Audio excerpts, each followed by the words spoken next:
আসসালামু আলাইকুম। প্রিয় দর্শক, সবাইকে শুভেচ্ছা জানাচ্ছি আজকের এই বিশেষ অনুষ্ঠানে। একটি বিশেষ সাক্ষাৎকার। আজকের এই অনুষ্ঠানটি আপনারা সবাই যারা জানেন যে আজকের এই অনুষ্ঠানটি অনুষ্ঠিত হবে অবশ্যই অপেক্ষা করছেন। আহ, আমাদের সাথে রয়েছেন জনাব ডক্টর শফিকুর রহমান, তিনি আমির বাংলাদেশ জামাত ইসলামী। জনাব ডাক্তার শফিকুর আপনাকে অনেক অনেক কৃতজ্ঞতা জানাচ্ছি আমার সাথে যুক্ত হওয়ার জন্য। আপনি কেমন আছেন? আলহামদুলিল্লাহ, আপনাকেও ধন্যবাদ এবং আপনার মাধ্যমে শ্রোতা দর্শক মন্ডলীকে আমরা আমন্ত্রণ জানাচ্ছি আমাদের সঙ্গে থাকার জন্য। আসসালামু আলাইকুম সুপ্রিয় দর্শক, আপনারা জানেন যে গতকাল রাত 9টার সময় ফেজ দ্য পিপুলের পরিচালক সাগর ভাই তিনি আমিরে জামাত ডাক্তার শফিকুর রহমানকে ফেজ দ্য পিপুলে আমন্ত্রণ জানিয়েছিলেন টকশের জন্য। সেখানে আমিরে জামাত উপস্থিত হয়েছিলেন। উপস্থিত হয়ে তিনি বর্তমান বাংলাদেশের জামাত ইসলামীকে নিয়ে যে অভিযোগ করা হচ্ছে বিভিন্ন বিষয় নিয়ে, সেই বিষয়গুলোর জবাব তিনি সুস্পষ্ট করে দিয়েছেন। এছাড়াও বাংলাদেশ জামাত ইসলামী ক্ষমতায় গেলে কিভাবে রাষ্ট্র পরিচালনা করবেন, সেখানে রাষ্ট্রে নারীদের কেমন মর্যাদা দেওয়া হবে, এছাড়াও বাংলাদেশের বিভিন্ন বিষয় নিয়ে, নির্বাচন সহ নানা বিষয় নিয়ে তিনি সুস্পষ্ট জবাব দিয়েছেন। আমিরে জামাত ডাক্তার শফিকুর রহমানের মুখ থেকে আমরা সরাসরি সেই বিষয়গুলো জেনে আসব। জি, আমি সরাসরি প্রশ্নে চলে যেতে চাই। জনাব ডাক্তার শফিকুর রহমান, 2024-এ 1971 সালের পর 2024 ছিল বাংলাদেশের আমাদের এই জাতির জন্য খুবই বিশেষ। আমি বলবো যে স্যাক্রিফাইস, যেটা বাংলাদেশের এই বর্তমান প্রজন্ম এর আগে 1971 সালের ইতিহাসের কথা শুনলেও কিন্তু চোখের দেখার যে একটা বেদনাদায়ক অধ্যায় বাংলাদেশের ইতিহাসে, সেটি ছিল 2024-এর 5ই আগস্ট পর্যন্ত। সেই 5ই আগস্টের যে পরিবর্তন, সেই পরিবর্তনের পেছনের বিশাল অবদান রয়েছে। বিশাল রক্ত বাহিত হয়েছে অনেকের। কিন্তু ওই দিনগুলোর মধ্যে অবদান নিয়ে বিতর্ক আমাদের মধ্যে শুরু হয়েছে। এবং আপনি ভালো করে জানেন সেখানে কারা রক্ত দিয়েছে, কাদের অবদান বেশি ছিল, সেখানে মাস্টার মাইন্ড, এই ধরনের অনেক বিতর্ক। কিন্তু আপনাদের যে রাজনৈতিক দলগুলো রয়েছে, জামাত ইসলামী, বিএনপি, অন্যান্য দলগুলো, ইসলামী আন্দোলন বাংলাদেশ, তাদের অবদানগুলিকে অনেকটাই আমি বলবো যে একটু হলো প্রশ্নবিদ্ধ করা হচ্ছে, বা বলা হচ্ছে যে তাদের অবদান কতটা আদতে ছিল কি না, তাদের ভূমিকা কি ছিল বা আপনাদের ভূমিকা কি ছিল। আপনার কাছে একটু শুনতে চাই, আসলে সেই সময় ছাত্রদের ভূমিকা নিঃসন্দেহে অনস্বীকার্য, কিন্তু রাজনৈতিক দলগুলির অবদান আসলে কি ছিল, কিভাবে আপনার অবদান রেখেছে শুনতে চাই। এটা দিয়ে শুরু করতে চাই। জনাব ডাক্তার শফিকুর রহমান, প্লিজ। আপনাকে এই গুরুত্বপূর্ণ প্রশ্নটি করার জন্য অনেক ধন্যবাদ। আমরা সবাই জানি যে 15.5 বছর একটা ফ্যাসিস্ট গভর্নমেন্ট এই জাতির গাড়ি থেকে বসেছিল। তারা 2008 সালে একটি বোঝাপড়ার মধ্য দিয়ে তৎকালীন মঈনুদ্দিন ফখরুদ্দিনের যে সরকার ছিল তাদের সাথে একটা ব্যাকডোর অ্যারেঞ্জমেন্ট করে ক্ষমতায় এসেছিল। আপনি প্রশ্ন করতে পারেন যে ব্যাকডোর কেন? এটা আমার কথা নয়, এটা স্বয়ং আওয়ামী লীগের অথবা তাদের সঙ্গীদেরই কথা। এরশাদ সাহেব সংসদে দাঁড়িয়েই বলেছিলেন, আমাদের ভুলে গেলে চলবে না, আমরা জনগণের ভোটেই শুধু এখানে ক্ষমতায় আসি নাই, তার পিছনে আরেকটি অ্যারেঞ্জমেন্ট ছিল। তো এতদিন জনগণ যা বলতো এরশাদ সাহেব সেটাই বলে দিলেন 9 সালের পার্লামেন্টে। এবং এটাই জানেন সবাই যে এরশাদ সাহেবের দল বরাবরই আওয়ামী লীগকে বৈধতা দিয়ে এসেছে। তারা একদিকে প্রধান বিরোধী দল হলো, আবার সাথে সাথে তারা আওয়ামী লীগের মন্ত্রিসভায় যোগদান করলো। এক আশ্চর্য ব্যাপার, দুনিয়ায় এরকম কোথাও ডেমোক্রেসির এত অদ্ভুত কম্বিনেশন হয়েছে কিনা আমি জানি না। তো সেই থেকে আওয়ামী লীগ ক্ষমতায় আসার পর থেকে প্রথমে বিডিআর এর সদর দপ্তরে আমাদের সেনাবাহিনীর চৌকস, দেশপ্রেমিক এবং প্রতিশ্রুতিশীল যে সমস্ত কর্মকর্তারা ছিলেন, হ্যান্স from major general to captain, 57 জন অফিসারকে তারা নির্দয়ভাবে নির্মমভাবে হত্যা করার ব্যবস্থা। তাদের পরিবারের সদস্যদেরকেও ছাড় দিল না, তাদেরকে অনেকে হত্যা করল। এবং সেই হত্যা রহস্যটা এখনো জানতে পারলো না। এমনকি সেনাবাহিনী দ্বারা গঠিত যে তদন্ত কমিশন হয়েছিল তারও রিপোর্ট জাতিকে জানতে দেওয়া হয়। সবকিছুতে একটা লুকোচুরি অবস্থা ছিল। এমনকি হত্যাকাণ্ড সংগঠনের পর পিলখানা এলাকার, গোটা এলাকার বৈদ্যুতিক বাতি নিভিয়ে অন্ধকার করে খুনিদেরকে নিরাপদে যাওয়ার ব্যবস্থা করে দেওয়া হয়েছে। তো সবকিছু তো সরকারের নিয়ন্ত্রণে ছিল, তাহলে এতগুলা ঘটনা ঘটলো। এমনকি সেনাবাহিনীর কমান্ডো ট্রুপস যখন তাদের সঙ্গীদেরকে উদ্ধার করার জন্য একদম গেট পর্যন্ত চলে গিয়েছিল, প্রধানমন্ত্রী তাদেরকে থামিয়ে দিয়েছিলেন, বলেছিলেন যে আমি দেখছি, তোমরা অপেক্ষা করো। সেই অপেক্ষার পালায় সবকিছুই শেষ হয়ে গেল। তারপরে প্রধানমন্ত্রী বিডিআর এর কতিপয় সিনিয়র সদস্যদেরকে নিয়ে উনি যমুনায় বৈঠক করলেন, রাষ্ট্রীয় অতিথিগুলো তাদেরকে আহ্বান করলেন, তাদের সকল দাবি দাওয়া মেনে নিলেন, তাদেরকে নিরাপদে যাওয়ার সুযোগ করে দিলেন। সেখান থেকে কাউকে কিন্তু গ্রেফতার করেন। পরবর্তী পর্যায়ে জনগণের চাপে বাধ্য হয়ে তারা বিডিআর এর সদস্যদের পাশাপাশি 2-1 জন রাজনৈতিক নেতাকেও তারা গ্রেফতার করেছে। তাদের মধ্যে একজন পিন্টু সাহেব ছিলেন, পুরান ঢাকার এমপি, লালবাগের এমপি, আপনি জানতেন, নাসিরউদ্দিন পিন্টু। তো তিনি তো পরে জেলে মারাই গেলেন। বলা হলো হার্ট অ্যাটাক করে মারা গেছে, আল্লাহ ভালো জানেন তার মৃত্যুর প্রকৃত রহস্যটা কি ছিল। হুম। একজন তরতাজা তাজা যুবক, আমি তাকে চিনতাম ব্যক্তিগতভাবে, একসাথেই জেলে কিছুদিন ছিলামও বটে। হুম। এরপরে বিডিআর এর এই বাহিনীটাকে একই সাথে ধ্বংস করে। বিডিআর এর পর্যন্ত কিন্তু 350 অধিক জেলের ভিতরে মারা গেল তাদের সদস্য, বিভিন্ন ভাবে মারা গেছে। এই বাহিনীর নাম পরিবর্তন হয়ে গেল, লোগো পরিবর্তন হয়ে গেল, ড্রেসের কালার পরিবর্তন হয়ে গেল, সবকিছুই নেছাড় হবে। হুম। অথচ বিডিআরও কিন্তু আমাদের একটা গৌরবের প্রতীক ছিল। 2000 সালে কুড়িগ্রাম সীমান্তে যা ঘটেছিল রৌমারীতে, নিশ্চয়ই আমাদের এটা মনে আছে। তো অনেকে বলেন যে সেটারই প্রতিশোধ নেওয়া হয়েছে, কারণ বিডিআর এর মূল কমান্ডটা থাকে আর্মির হাতে। তখন কিন্তু বিডিআর এর প্রধান ছিলেন major general Alam Fazlur Rahman. Right. পরে তাকে কিন্তু এখান থেকে সরিয়ে দেওয়া হয়, হুম। এক ধরনের ওএসডি করে রাখা হয়েছিল। জি, তো এই মাত্র কদিন সেইটার আগের প্রতিশোধ নিউজ। কিনা আল্লাহ ভালো জানে। হুম। তো এইরকম ধারাবাহিকতায় পরের বছরটা 2010 সালে জামাত ইসলামের উপরে আঘাত আসে এবং জামাতে ইসলামের শীর্ষ নেতৃবৃন্দকে মানবতা বিরোধী অপরাধের অভিযোগে অভিযুক্ত করা হয়। হুম। হুম।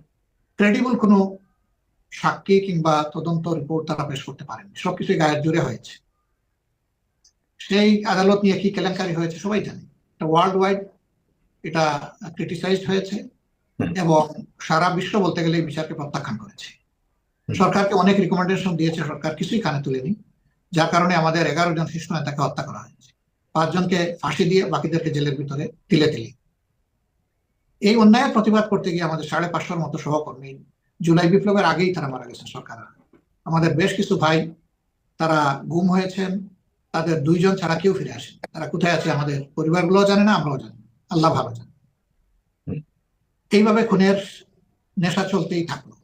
তবে এটা শুরু হয়েছিল কিন্তু 2006 সালের 28 অক্টোবর পল্টন মোড়ে লগিবইটার তাণ্ডবে যে 6 জন মানুষকে স্পষ্ট দিবালোকে অত্যন্ত নির্মম ভাবে খুন করে তাদের দেহের উপর উঠে নৃত্য করেছিল আওয়ামী লীগ এবং তার সহযোদ্ধারা। সেই খুনের হত্যাকাণ্ডের ডাক দিয়েছিলেন কিন্তু স্বয়ং শেখ হাসিনা। তার দলের লোকদেরকে তিনি ঢাকায় লগিবইটা নিয়ে আসতে বলেছিলেন। তারা যে লগিবইটা দিয়ে নির্মম ভাবে এইভাবে মানুষ খুন করবে এটা কিন্তু মানুষ বুঝতে পারে। সেই থেকে শুরু করে এই 24 জুলাইয়ের আগ পর্যন্ত জামাত, বিএনপি, হেফাজত, আলিম উলামা, বিভিন্ন দলের, এমনকি সাধারণ নিরীহ মানুষকেও কিন্তু তারা করেছে। অতএব এই শাসকের হাত এবং শাসক গোষ্ঠীর যারা সহযোগী তাদের হাত কিন্তু বাংলাদেশের মানুষের রক্তে ভেজা। এদের চোখ লাল চোখ, রক্তের চোখ। এইরকম অবস্থা যখন দেশে চলছিল, এর ভিতর দিয়ে 3টা নির্বাচন অতিক্রম হয়। 14 সালের নির্বাচন, তারপরে 18 সালের নির্বাচন এবং 24 সালের নির্বাচন। সেই নির্বাচন নিয়ে যে বিচিকিৎসা হয়েছে তা জাতি এবং বিশ্ব সম্প্রদায় তার সাক্ষী। 14 নির্বাচনে 300 আসনের মধ্যে 154টি আসনে বিনা প্রতিদ্বন্দ্বিতায় তারা নির্বাচনের আগেই নির্বাচিত হয়ে যান আওয়ামী লীগের লোকেরা। বাংলাদেশে কি প্রার্থীর খরা পড়েছে? যে এই দেশে প্রার্থী দাঁড়াবার মতো কোনো লোক ছিল না। পরিবেশটা এমনই তারা তৈরি করেছিল যে সেই নির্বাচনকে সমস্ত মানুষ ঘৃণা করে প্রত্যাখ্যান করেছে। কার্যত এটা একদলীয় নির্বাচন ছিল, তারা এবং তাদের সহযোগী জাতীয় পার্টি নিয়ে তারা এই নির্বাচন। পরবর্তী নির্বাচন যেটা আসলো, সেই নির্বাচনের আগে বিশ্ব সম্প্রদায়, আমাদের বন্ধু রাষ্ট্রগুলো যারা আমাদের ডেভেলপমেন্ট পার্টনার, তারা বলতে থাকলো যে তোমরা অভিযোগ দিচ্ছ যে এদের হাতে ফেয়ার ইলেকশন সম্ভব না, তোমরা তো ইলেকশনে গেলে না বুঝা যায় তো ফেয়ার না ফেয়ার। ওকে, এবার আমরা বললাম ঠিক আছে, একটু দেখি যাই আমরা। আমাদেরকে তৎকালীন প্রধানমন্ত্রী বললেন, আমি অমুকের মেয়ে, আমি কথা দিয়ে কথা রাখি, আমার উপরে আস্থা রাখেন, এবার নির্বাচন হবে সুষ্ঠু এবং নিরপেক্ষ, জনগণ ভোট দিবে এবং তাদের পছন্দের প্রার্থী নির্বাচিত হয়ে বের হয়ে আসবে। কামাল হোসেন সাহেব বিরোধী দলের পক্ষে নেতৃত্ব দিয়েছিলেন, যদিও ওই জোটে ওই মানে প্রক্রিয়া আমরা ছিলাম না। আমরা তখনই বুঝেছি যে এটা গুজামিল এবং আরেক দফা জাতিকে ধোঁকা দেওয়া হবে। যিনি বলেছিলেন আমার উপরে আস্থা রাখেন, সুষ্ঠু নির্বাচন, আমি অমুকের মেয়ে আপনাদেরকে উপহার দেব, তিনি ধৈর্য হারিয়ে, নির্বাচন ছিল 18 সালের 30 ডিসেম্বর দিনের বেলায়, তিনি 29 ডিসেম্বর দিবাগত রাত্রেই কিন্তু নির্বাচন অনেকটা শেষ করে ফেলেছিলেন। যার কারণে এই নির্বাচনকে বিশ্ববাসী এবং দেশবাসী বলে মিডনাইট ইলেকশন। আর 24-এ এসে তো একদম আমি আর ডামি, এর বাইরে আর কিছু নেই। আওয়ামী লীগ আর তার ডামি দাঁড় করাইয়া তারা এই নির্বাচন করেছে। তো এইভাবে তারা নির্বাচনী গোটা ব্যবস্থাকে ধ্বংস করে দিয়ে মানুষের যে রাইটটার জন্য বাংলাদেশের মুক্তিযুদ্ধ অনুষ্ঠিত হলো, যে রাইটকে ইগনোর করার কারণে, অস্বীকার করার কারণে, সেই রাইটটাই তারা শেষ করে দিলেন, খতম করে দিলেন। অবশ্যই এটি তাদের প্রথম ইতিহাস নয়। এর আগে দেশ শাসনের প্রথমবার যখন তারা সুযোগ পেয়েছিলেন স্বাধীনতার পরে, তখন একই কাজ তারা করেছে। তখন 1975 সালের 5 জুন সংসদে 7 মিনিট আলোচনা করে বহুদলীয় গণতন্ত্রকে শেষ করে দিয়ে তারা একদলীয় বাকশাল কায়েম করেছিলেন। সেই ক্ষেত্রে তারা আওয়ামী লীগকেও নিষিদ্ধ করেছিলেন, কাউকে বাকি রাখেন, সমস্ত দল নিষিদ্ধ, শুধু বাকশাল থাকবে। আর শেখ মুজিব যতদিন বেঁচে আছেন ততদিন তিনি এই রাষ্ট্রের প্রধান থাকবেন, beyond question, above all question তার অবস্থান ছিল। এবারও তারা ক্ষমতায় এসে একই কাজ করেছে। একটা পরিবারকে সব ধরনের ইমিউনিটি দেওয়া হয়েছে, রাষ্ট্রের সমস্ত সুযোগ সুবিধা তাদের ফেভারে, তাদের অনুকূলে, তাদের ব্যাপারে কোনো কথা কেউ তুলতে পারবে না। তোলার সাহস করেনি। যেই করেছে তার বাসায়, তার ঘরে, তার কর্মস্থলে জম পাঠিয়ে দেওয়া হয়েছে, তুলে নিয়ে গায়েব করা হয়েছে, আয়না করে রাখা হয়েছে, days after days, months after months. কোথায় আছে পরিবার জানে না, লোকটাও জানে না তার পরিবার কোথায় আছে। সেই কাণ্ডই তারা করেছে, বছরের পর বছর এটা তারা তাণ্ডব চালিয়ে গেছে। এর পাশাপাশি দেশের অর্থনীতিকে লুণ্ঠন করে বিদেশে 26 লক্ষ কোটি টাকা তারা পাচার করেছে 15.5 বছর। বাংলাদেশের ওই সময়ের বাজেট থেকে ধরে 10টা বাজেটের সমান বাজেট তারা বিদেশে পাচার করেছে। সেই তারাই আবার 2-3 কোটি টাকার বিষয়ে, যে টাকার কোনো হেরফেরও হয় নাই, সেইটা নিয়ে মানুষকে খুঁটা দিত, উপহাস করত এবং মানুষকে ছিমটি কাটত। এমন এক আজগুবি দল, যারা সবাই ছিল মৎস্য ব্যবসায়ী, পুরা দল মাছের ব্যবসা করে। তাদের আগের বারে এই এমপি হওয়ার আগে, সংসদ সদস্য হওয়ার আগে তারা যে রিটার্ন সাবমিট করেছিল নির্বাচন কমিশনে, সেখানে সম্পদের একটা পরিমাণ বলেছে। 5 বছর পরে এসে দেখা গেছে এটা 27 গুণ, একজনের 42 গুণ বৃদ্ধি পেয়েছে। তার আয়ের উৎস দেখানো হয়েছে মৎস্য চাষ। সবাই মৎস্য চাষী হয়ে গেল, কারণ পানির নিচে সম্পদ তো ওটা দেখা যায় না, সুবিধা আছে, যা ইচ্ছা তাই বলা যায়। সেই রকম করে করে দেশের সম্পদকে তারা নিজের আয়ত্ত এনেছে। তবে এটা ঠিক, তারা তাদের রিটার্নে যা দেখিয়েছে তার চেয়ে কয়েকশো গুণ তারা এখান থেকে চুরি করে বিদেশে পাঠাচ্ছে। আমরা এই সমস্ত অন্যায়, অসত্য, ইরেগুলারিটিস, দুর্নীতির বিরুদ্ধে, নির্যাতনের বিরুদ্ধে দফায় দফায় সবগুলা দল আমরা বিভিন্ন ধরনের কর্মসূচি বাস্তবায়ন করেছি।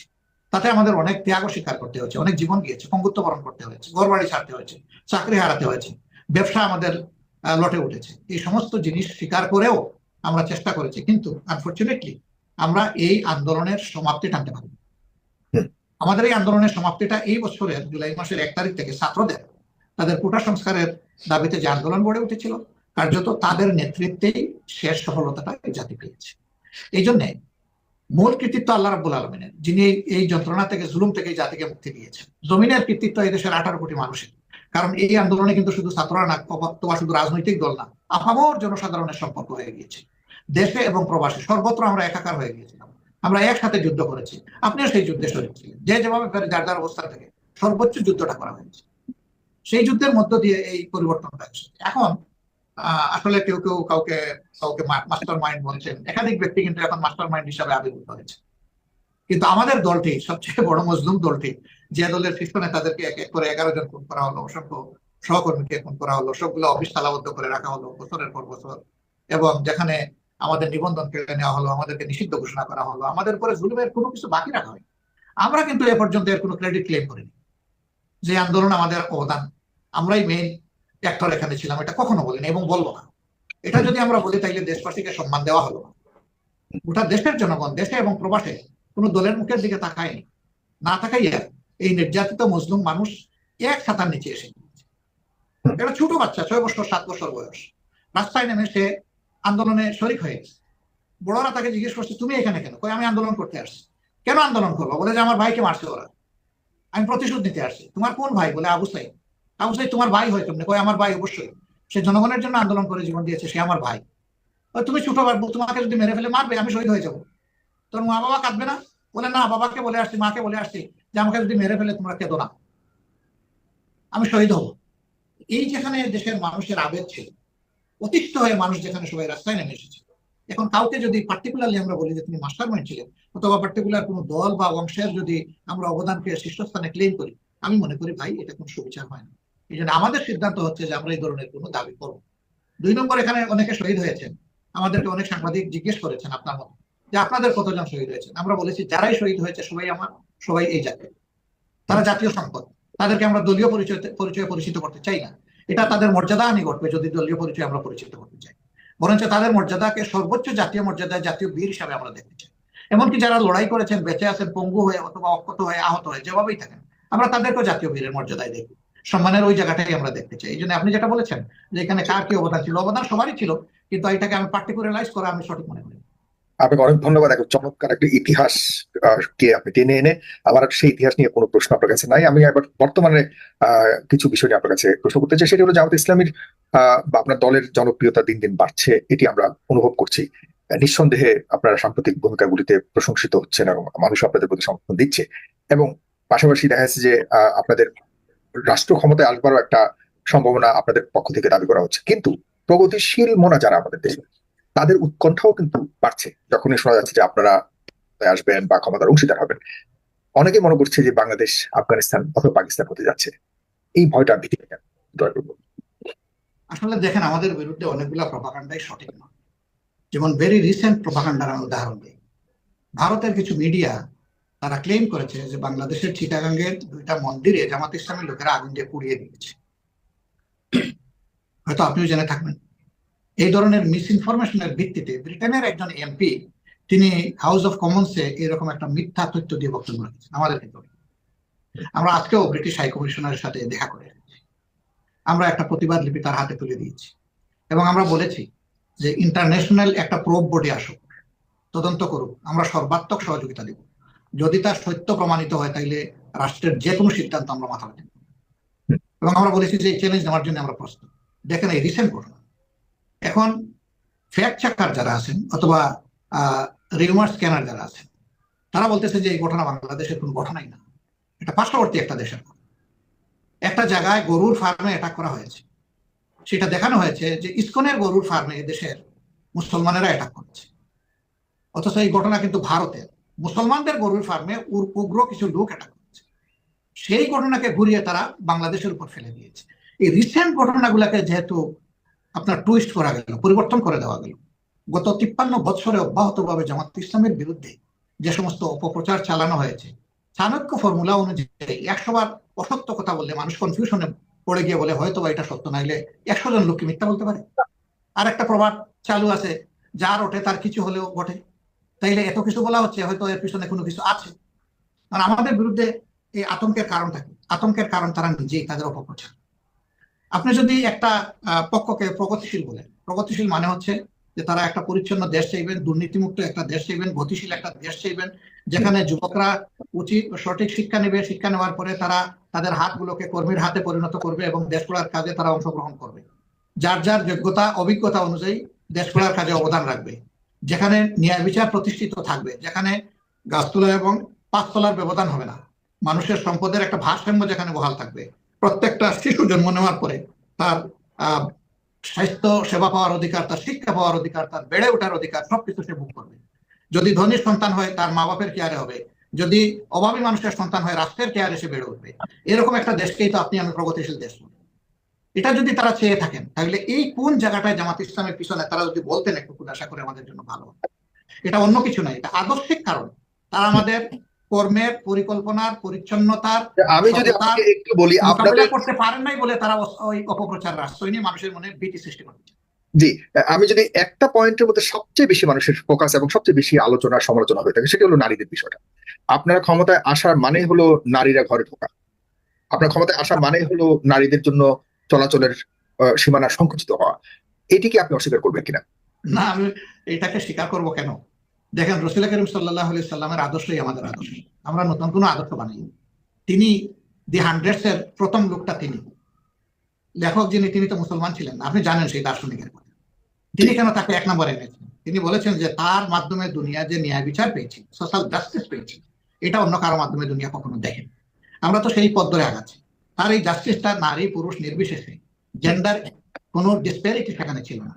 জেন্ডার ইকুয়ালিটির ভিত্তিতে তিনি এই সুবিচারটা, ন্যায় বিচারটা উপহার দিয়েছিলেন। মানুষের জীবনের সবচেয়ে কঠিন কাজ হচ্ছে যুদ্ধ। রাসূল করিম সাল্লাল্লাহু আলাইহি ওয়াসাল্লাম যুদ্ধে কিন্তু তার স্ত্রীদের সহ মুসলিম নারীদেরকে জায়গা করে দিয়েছিলেন যুদ্ধ করার জন্য। এমনকি উহুদ যুদ্ধের একটা ঘটনা আমরা অনেকেই জানি, আপনি হয়তো জানেন, যে উহুদ যুদ্ধ ছিল কঠিন ভয়াবহ একটা পরীক্ষা মুসলমানদের জন্য। সেকেন্ড ফেজে মুসলমানরা আক্রান্ত হয়ে দিক বিদিক অনেকটা ছড়িয়ে ছিটিয়ে পড়েছিলেন। রাসূল করিম সাল্লাল্লাহু আলাইহি ওয়াসাল্লাম এবং তার শত্রুদের অবস্থান খুবই কাছাকাছি ছিল। সেই সময় একজন মহিলা, পুরুষ নয়, একজন মহিলা চতুর্দিকে ঘুরে ঘুরে আল্লাহ রাসূলকে ঢাল হিসাবে প্রোটেক্ট করেছিলেন। যুদ্ধ শেষে তার শরীরে 70টা ভারী আঘাত এবং ঝুলন্ত অনেকগুলা তীর ছিল। সেই তীরগুলা রাসূল করিম সাল্লাল্লাহু আলাইহি ওয়াসাল্লাম নিজের দাঁত দিয়ে কামড় দিয়ে বের করেছিলেন। সেই মহিলার নাম ছিল হযরত নুসাইবা রাদিয়াল্লাহু তাআলা। যুদ্ধের মতো কঠিন পরিস্থিতিতে যদি মহিলারা রাষ্ট্রীয় ক্ষেত্রে অবদান রাখতে পারেন, তাহলে কোন কাজে আমরা তাদেরকে বার দিব? সেই সময় তো মহিলারা শিক্ষক হিসেবে দায়িত্ব পালন করেছেন। সেই সময় রাষ্ট্রীয় বিভিন্ন গুরুত্বপূর্ণ বিষয়ে রাসূল করিম সাল্লাল্লাহু আলাইহি ওয়াসাল্লাম এবং পরবর্তীতে খুলাফায়ে রাশিদিন মহিলাদের সাথে যারা যোগ্য তাদের সাথে পরামর্শ করেছেন এবং সমাজে তারা ব্যবসায়ী হিসেবে দায়িত্ব পালন করেছেন। তারা পরিবার সমাজ পরিচালনায় অনেক জায়গায় অবদান রেখেছেন। তো বাংলাদেশ কেন আফগানিস্তান হবে, কেন অন্য দেশ হবে? বাংলাদেশ হিসাবে বাংলাদেশই থাকবে এবং একটা গর্বের বাংলাদেশ হিসাবে আবির্ভূত হবে। বরঞ্চ বর্তমান সমাজে আমরা দেখি যে এখানে জেন্ডার ডিসপ্যারিটি আছে। কিভাবে ডিসপ্যারিটি? মহিলারা বিভিন্ন জায়গায় নিগ্রহের শিকার হন, তা তো মিডিয়ায় উঠে আসে। যার ওঠে তার অল্প অংশ আসে, সবটা আসে না। যা আসে তাও কিন্তু অত্যন্ত ভয়াবহ এবং বেদনাদায়ক।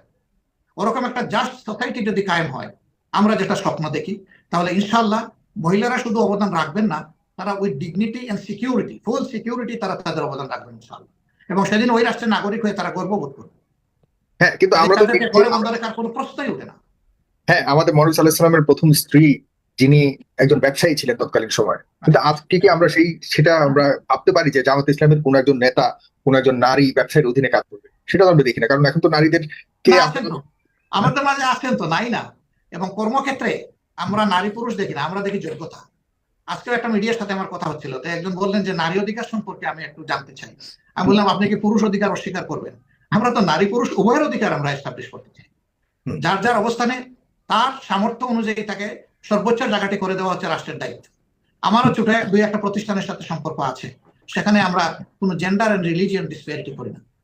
আমরা দেখে কার কি যোগ্যতা আছে, রিলিজিয়নও দেখি না, জেন্ডারও দেখি না। যে যেখানে অবদান রাখার জন্য অ্যাপ্রোপ্রিয়েট আমরা সেখানে তাকে আমরা অ্যাপয়েন্টমেন্ট দিয়েছি, এমপ্লয় করেছি। তারা সেই এমপ্লয়মেন্টটা অত্যন্ত আনন্দে গ্রহণ করেছেন এবং তাদের অবস্থাটা এমন যে অনেকে এখান থেকে সরকারি চাকরি পেয়েছেন, কিছুদিন সরকারি চাকরি পেয়ে ওই চাকরি ছেড়ে চলে এসে বলেছেন যে আমি আবার এখানে সুযোগ পাবো না। আমরা জিজ্ঞেস করেছি এই দেশে সরকারি চাকরি লুবনি আপনি ছাড়বেন কেন? বলে যে এখানে যে পরিবেশ আমরা পেয়েছি ওখানে সেই পরিবেশ নেই। মানুষ তো পরিবেশের জন্য লালায়িত, আমরা একটা ভালো পরিবেশে থাকতে চাই। তো আলহামদুলিল্লাহ, এটা আমার মুখের কথা না, কেউ ইচ্ছা করলে সেটা ভেরিফাই করতে পারে এবং দেশের একটা মিডিয়াও সেটা ভেরিফাই করে তাদের মতো করে একটা রিপোর্ট করেছে, হয়তো আপনারা অনেকে জানেন। তার মানে জামাত ইসলামের আমির ডাক্তার শফিকুর রহমান বলছে যে নারীদের ক্ষেত্রে আমরা নারী পুরুষ জেন্ডার ডিসপারিটি দেখি না, আমরা দেখি যে যোগ্যতা কি, সেই যোগ্যতার ভিত্তিতে তাদেরকে নারীকে মূল্যায়ন করা। এটি একটি বড় ধরনের স্টেটমেন্ট আমি মনে করি। আজকে প্রিয় দর্শক আপনারা অবশ্যই ভেরিফাই করবেন, যাচাই করবেন। তবে আমি যে এই একই বিষয়ে আরেকটি প্রশ্ন করতে চাই যে আপনারা নারীদেরকে প্রায়োরিটি দেন এবং সমানভাবে তাদেরকে ইয়ে করেন, কিন্তু আপনাদের রাজনীতিতে আমি যদি দেখি যতগুলি সমাবেশ হয়েছে এই সাম্প্রতিককালের, কোনো সমাবেশে নারী বক্তা নাই কেন? নারীদের ক্ষেত্রে সরি 33% নারীদের সম্পৃক্ততা রাখতে হবে এরকম একটা নির্দেশনা পর্যন্ত আছে। আলহামদুলিল্লাহ, আমাদের 42% কোথায়? আমাদের 33 নয়, আমাদের 42%। কিন্তু আমরা ইসলামের গাইডলাইন ফলো করার কারণে নারীদের ক্ষেত্রে তারা তাদের বক্তব্য রাখেন, মোটিভেশন দেন, অর্গানাইজ করেন, সমাজসেবা করেন, বিভিন্ন কাজে অংশগ্রহণ করেন। আমরা আমাদের ক্ষেত্রে করি। এটা কি দৃশ্যমান? হ্যাঁ, এটা তো দৃশ্যমান। তারা বিভিন্ন জায়গায়, বিশ্বের বিভিন্ন জায়গায় যাচ্ছেন, আমাদের ডেলিগেট হিসেবে যাচ্ছেন, সেখানে ইন্টারন্যাশনাল কনফারেন্সে তারা জয়েন করছেন। দেশের বুকে বিভিন্ন এমবাসি মিশন যেগুলো আছে সেগুলোর সাথে তাদের ইন্টারাকশন এখন হবে। এগুলো তো সব স্বাভাবিক, আমরা তো তাদেরকে বার করবো না, বরঞ্চ তারা অবদান রাখতে হলে তাদেরকে তো ঘুরে ঘুরে শিখতেও হবে সবকিছু। জি, ডেফিনেটলি। তাহলে একটা ধারণা আপনাদের প্রতি এটা আপনি স্পষ্ট করলেন, কিন্তু আরেকটা ধারণা রয়ে গেছে যে আপনাদের জামা কাপড় পোশাক নিয়ে, যে পোশাক নিয়ে আসলে সবচেয়ে বড় বাধা মনে করে নারী সমাজ, বিশেষ করে প্রগতিশীল মনে। তারা মনে করে যে মানে আপনারা পোশাক পরাটাকে একটা বাধ্যতামূলক এবং ইসলামের দোহাই বলুন নাম দিয়ে আপনারা তাদেরকে একদম পুরোপুরি হিজাব বলা, বোরকা বলা এগুলির ভিতরে ঢুকিয়ে রাখার একটা টেন্ডেন্সি আপনাদের মধ্যে আছে। আপনি কয়েকদিন আগে একটা বক্তব্য দিয়েছেন যে নারীরা যার যার মতো পোশাক পরবে, পোশাকের মধ্যে আপনাদের কোনো নিয়ন্ত্রণ নাই। এদিকে আবার অন্য পক্ষ যারা ইসলামী মনোপক্ষ তারাও একটা বিতর্ক তুলেছে। তার মানে কি আমি ঠিক কথাটা অভাবে বলিনি, আমি কথাটা ঠিক অভাবে বলিনি, আমি কথাটা কিন্তু সবিস্তারে বলেছি। আমি বলেছি একটা মানে আমাদের একটা কর্মী সমাবেশ, সাতক্ষীরার কর্মী সমাবেশ, আমি বলেছিলাম যে এই দেশে অনেকে মহিলাদের ব্যাপারে আতঙ্ক সৃষ্টি করা হয় যে জামাত ইসলামের ক্ষমতায় আসলে মহিলাদেরকে এই করবে ওই করবে, ঘরের মধ্যে তালাবদ্ধ করে রাখবে এবং তাদের ইচ্ছা মতো পোশাক পরতে বাধ্য করবে। আমি বললাম যে না, ঘরের মধ্যে তালাবদ্ধ করা হবে না, আবার ইচ্ছা মতো জোর করে পোশাকও পরানো হবে না, বরঞ্চ যারা হেজাব নিকাব করতে চাইবে তাদেরকে বাধাও দেওয়া হবে না, আর যারা করতে চাইবে না তাদেরকে জোর করে বুরকাও পরানো হবে না। তবে সেই রাষ্ট্রে স্বাভাবিকভাবেই সংস্কৃতির বিকাশের সাথে সাথে মানুষের মন মানসিকতার পরিবর্তন হয়। তখন অনেকেই হয়তো তারা ইসলাম যে শালীনতার পোশাকটাকে প্রেসক্রাইব করে, ওই কালো বুরকা কিন্তু ইসলামের প্রেসক্রিপশন না যে কালো বুরকাই পড়তে হবে।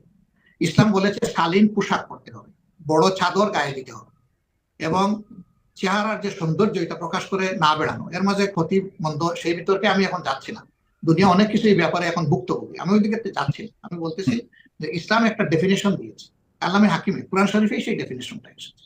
এর বাইরে গিয়ে কড়াকড়ি আরোপ করার কোনো অধিকার আমাদের নাই। এখন আমাদের দেশে কি শুধু মুসলমানরা বসবাস করে? এই দেশে অন্য ধর্মের লোকেরা আছে না? তা আমি যে অন্য ধর্মের লোক তাকে আমার ধর্মের পোশাক জোর করে পরানোর অধিকার কি আমার আছে? হুম। তো সেই বোনটা সেই অথবা মাটা আপনার ধর্মের কাউকেও কি আপনি জোর করে আমি সেটাতেও আসতেছি। ওই ধর্মের লোকদেরকে তো আমরা কোনোভাবেই কোনো অধিকার রাখি না জোর করে ইসলামের পোশাক পরে দেওয়ার। এরপরে আসেন আমাদের ধর্মের যারা, আমাদের ধর্মের লোকদেরকে আপনি মরাল মোটিভেশন না দিয়ে, এনকারেজ না করে আপনি শক্তি করে যদি পোশাক পরে দেন, এটা কি পোশাক হবে? এটা তো তার উপরে একটা বাড়তি বার্ডেন আপনি চাপাই দিলেন। আপনি তাকে বুঝতে দেন এর সৌন্দর্যটা। এরপরে যে বুঝে স্বেচ্ছায় সানন্দে কবুল করবে, ওয়েলকাম। যে করবে না তার উপর আমরা জোর করবো? জোর করলেই হয়ে যাবে? এটা তো হবে না। অতএব নেকাব হিসাব যে করবে তাকে যেমন ওইটা খুলতে বাধ্য করা যাবে না, ঠিক তেমনি ভাবে যে করবে না তাকে জোর করে পড়ানো যাবে। তো অনেকে বলে যে এটা আফগানিস্তান হয়ে যাবে। না না, বাংলাদেশ তো বাংলাদেশই থাকবে, আফগানিস্তান হবে কেন? আমাদের এত সুন্দর দেশ ছেড়ে আমরা আফগানিস্তান যাবো কিনা? ওটা তো পাথুরে দেশ, মরুভূমির দেশ, গাছপালার অভাব, শুষ্ক আবহাওয়া। আমাদের মানুষের জন্য তো এটা মানাবে না। বলবেন না রূপ করতে বলতেছে, রূপ করতেও বাংলাদেশ আফগানিস্তান হবে না। আফগানিস্তানের লোকেরা তাদের মতো করে তাদের দেশ চালাবে, বাংলাদেশের লোকেরা বাংলাদেশের মতো করেই তাদের দেশ চালাবে। তাহলে আপনার কাছ থেকে আমি দুটি বিষয় নিশ্চিত হলাম। এক হলো, নারীদের আপনারা যদি কখনো ক্ষমতায় যান, নারীদের চলাচলের ক্ষেত্রে আপনাদের কোনো বাস থাকবে না, এবং পোশাক আশাকের ব্যাপারে আপনাদের নির্দিষ্ট কোনো ধরনের সিদ্ধান্ত চাপিয়ে দেওয়া হবে না, যেটা আফগানিস্তানে আছে। কারণ আফগানিস্তানের বিষয়টা এই কারণে আসে, আফগানিস্তানে অনেক কিছুই আমাদের ইসলাম ধর্মের নামে তারা অনেক চাপিয়ে দেওয়া, জোর করে যে তোমাকে এটা করতে হবে, ওটা করা যাবে না। এই জাতীয় বিষয়গুলিকে আপনারা কখনো ফলো করছেন না। আপনারা এই ধরনের কোনো বার আপনারা জনগণের উপর দিবেন না, বিশেষ করে নারীদের পোশাকের উপরে। যে যার মতো করে পোশাক পরতে পারবে, তবে হ্যাঁ, ডেফিনেটলি আপনাদের পরামর্শ থাকবে যে ইসলাম ধর্ম যারা ফলো করে তারা যেন তাদেরকে মরাল মোটিভেশন দেওয়া হবে, মোটিভেশন দেওয়া হবে, বাট বার দেওয়া বা নির্দেশনা দেওয়া বা কোনো ধরনের বাধ্যতা কিছু করা হবে না, জোর করে জোর করে কিছু করে। আপনি যদি আজকে লাইভে স্টেটমেন্ট দিচ্ছেন, এগুলো রেকর্ড হচ্ছে, যারা এটা একটা দলিল হিসেবে থাকবে কিন্তু অবশ্যই এটা তো আপনার আর্কাইভের প্রপার্টি হয়ে যাবে। জি, এবং এটা বিশ্ব সম্প্রদায়ের প্রপার্টি হয়ে যাবে, আপনারও আয়ত্ত থাকবে না। রাইট। তাদের কর্মক্ষেত্রে অবদানের ক্ষেত্রে আমরা আরো একটু জাস্টিস করার পক্ষে। একজন মহিলা সন্তান ধারণ করেন, জি, তিনি বুকের দুধ দিয়ে লালন পালন করেন। সন্তানকে মানুষ করার ক্ষেত্রে একজন বাপের চাইতে মায়ের অবদান অনেক বেশি থাকে। আবার সেই মহিলাই যদি কর্মক্ষেত্রে অবদান রাখতে গিয়ে পুরুষের মতো 8 ঘন্টা তার ডিউটি করা লাগে, তাই তো এটা জাস্টিস পালন হবে। বলছে পৌরাণিক স্টেট যখন হবে সেখানে তার ডিউটি লাঘব করে দেওয়া হবে। শুধু ম্যাটারনিটি লিভই পাবেন না, উনি নিয়মিত ডিউটিতেও একটা কনসেশন পাবেন, নাহলে তো তার উপরে জাস্টিস হবে না। আমরা মহিলাদেরকে সব দিক থেকেই সম্মানিত করবো ইনশাআল্লাহ, আল্লাহ যদি তৌফিক দেন। যে সম্মানিত করবেন, কিন্তু সংসদে কতটুকু সম্মানিত করবেন, কতটুকু অংশগ্রহণ থাকবে সংসদে? থাকবে, তাদের মধ্যে যোগ্য যারা তারা আসবে। আমাদেরও তো সংসদ সদস্য, আমার স্ত্রীও তো সংসদ সদস্য, আমরা কি নিষেধ করছি না? আমি সংসদে যাই, আমার ওয়াইফ তো গিয়েছে। আচ্ছা আচ্ছা, হ্যাঁ, এটা আমারও জানা ছিল যে আপনি এটা একটা চমকের একটা তথ্য। যাক, তার মানে নারীদের ভয়ের তেমন কিছু নাই, এটা আপনি অন রেকর্ড বলছেন। এবং আমি তাহলে প্রিয় দর্শকদেরকে আমি বলে রাখতে চাই, আপনারা কিন্তু যুক্ত হবেন। আপনারা অনেকেই লিঙ্ক চাচ্ছেন কিভাবে যুক্ত হবেন। আমরা জানি যে আপনারা অবশ্যই উৎকণ্ঠার মধ্যে আছেন, একটা উত্তেজনার মধ্যে আছেন যে সম্মানিত আমিরকে আপনারা কল দিবেন, প্রশ্ন করবেন। সেই জায়গাতে আমি আপনাদেরকে একটু অনুরোধ করবো যে আপনারা একটু ধৈর্য ধরে, আমি একটু পর ইউটিউব এবং ফেসবুকের কমেন্ট বক্সে আপনাদেরকে জুম লিঙ্ক দিয়ে দিচ্ছি, সেটি ধরে আপনারা আমার সাথে যুক্ত হবেন। আমি আরো অনেকগুলো বিষয় আছে আপনার কাছে যাব। এই ক্ষেত্রে আমি একটু বাংলাদেশের রাজনীতি নিয়ে একটু কথা বলতে, সেটি হলো আওয়ামী লীগের ব্যাপারটা। সদ্য পতিত শেখ হাসিনার সরকার, যে শেখ হাসিনা দেশ ছেড়ে পালিয়ে গেছে, কিন্তু রয়ে গেছে আওয়ামী লীগের বিশাল একটা বাহিনী। তাদের বলা হচ্ছে 20 থেকে 30% সমর্থক রয়েছে আওয়ামী লীগের। তাদের ভবিষ্যৎ কি হবে? আমি যদি বলি যে আওয়ামী লীগের সমর্থকদের ভোটাধিকারের ক্ষেত্রে এবং রাজনীতি করার ক্ষেত্রে, সুযোগ দেওয়ার ক্ষেত্রে আপনাদের বড় বড় দলগুলির বিভিন্ন ধরনের বক্তব্য শুনতে পাচ্ছি। জামাত ইসলামের আজকের অবস্থান কি, তাদের ব্যাপারে একটু দয়া করে শুনতে চাই। দেখেন, আওয়ামী লীগ একটা পুরানো দল। আওয়ামী লীগ বাংলাদেশের স্বাধীনতা বা মুক্তিযুদ্ধের আগে সবচেয়ে পপুলার দল ছিল। মুক্তিযুদ্ধের পরেও তারা দেশ শাসন করেছেন। এরপরে তারা 21 বছর ক্ষমতায় ছিলেন না। তারা আবার ক্ষমতায় এসেছিলেন 1996 সালে। 96 থেকে 2001 তারা দেশ শাসন করেছেন। সেই দিন তারা গণভবন ছাড়তে চাননি। ক্ষমতা হারানোর পরেও তারা গণভবন ছাড়তে চান, বলেছিলেন যে আমি কোথায় গিয়ে উঠবো। তো পরে গিয়ে উনি কোথায় উঠলেন ছাড়া? নিশ্চয়ই তার একটা ঠিকানা ছিল বলেই তিনি উঠলেন। 2 নম্বর কথা হচ্ছে, বাংলাদেশের সকল মানুষের কিন্তু রাজধানী ঢাকায় নিজস্ব ঘরবাড়ি নাই। তারা কোথায় থাকে? তো জনগণের নেতৃত্বে যারা দেন তারা এটা বলতে পারেন না যে আমি কোথায় গেব। জনগণ যেভাবে থাকবে আপনি সেভাবে থাকবেন জনগণের সাথে, কোনো সমস্যা নেই। সেই আওয়ামী লীগ 5 বছর পরে কিন্তু আর ক্ষমতায় ফিরে আসতে পারলো না। তারা 4 দলীয় ঐক্যজোটের সামনে দাঁড়াতে না পারে শোচনীয়ভাবে তারা পরাজিত হয়ে বিদায় নেয়।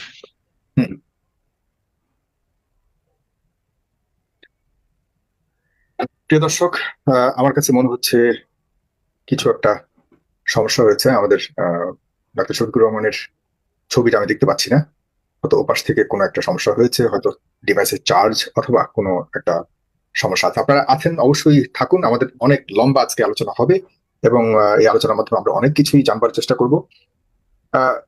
জনাব শফিকুর রহমান, আপনাকে দেখতে পাচ্ছি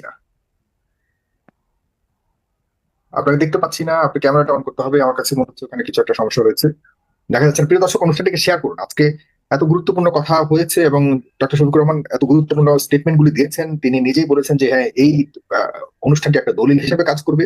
তারা যদি সরকারে যান, সরকার গঠন করেন অথবা সরকারের অংশীদার হিসেবেও যান, কোনো জোট সরকারও যদি যায়, যাই হোক, তাদের অংশগ্রহণের পর নারীদের নিয়ে যে আমাদের মনে অনেক সংকট ছিল, অনেক সংশয় ছিল, সেই সম্পর্কে তিনি স্পষ্ট করেছেন এবং তিনি অনেকটা সাক্ষ্য প্রদান করেছেন।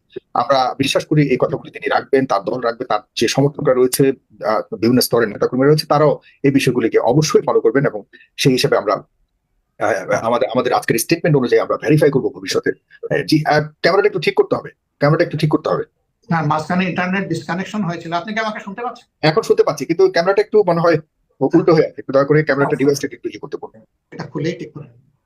হ্যাঁ, ডিভাইসটাকে করুন। প্রিয় দর্শক, আমি একটু পরেই আপনাদেরকে লিঙ্ক দিয়ে দিচ্ছি, আপনারা সেই লিঙ্ক ধরে আমার সাথে যুক্ত হবেন। ক্যামেরাটা উল্টো হয়ে আছে, ক্যামেরাটাকে সোজা করতে হবে, সোজা করে আবার কাট করতে হবে। ভাই খুলে নিয়ে চেষ্টা করুন। সময় নেই, সমস্যা নেই আমাদের। আর দর্শক, আপনারা যারা দেখছেন, হ্যাঁ, এখন ফোনটাকে কাট করে দিন। হ্যাঁ, না হয়নি।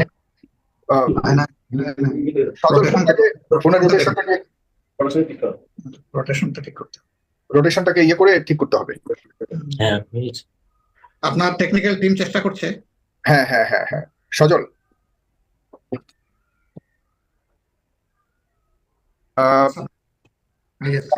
এখন ঠিক আছে। ওকে, সমস্যা নেই। আমরা হাজারো মানুষ দেখছে।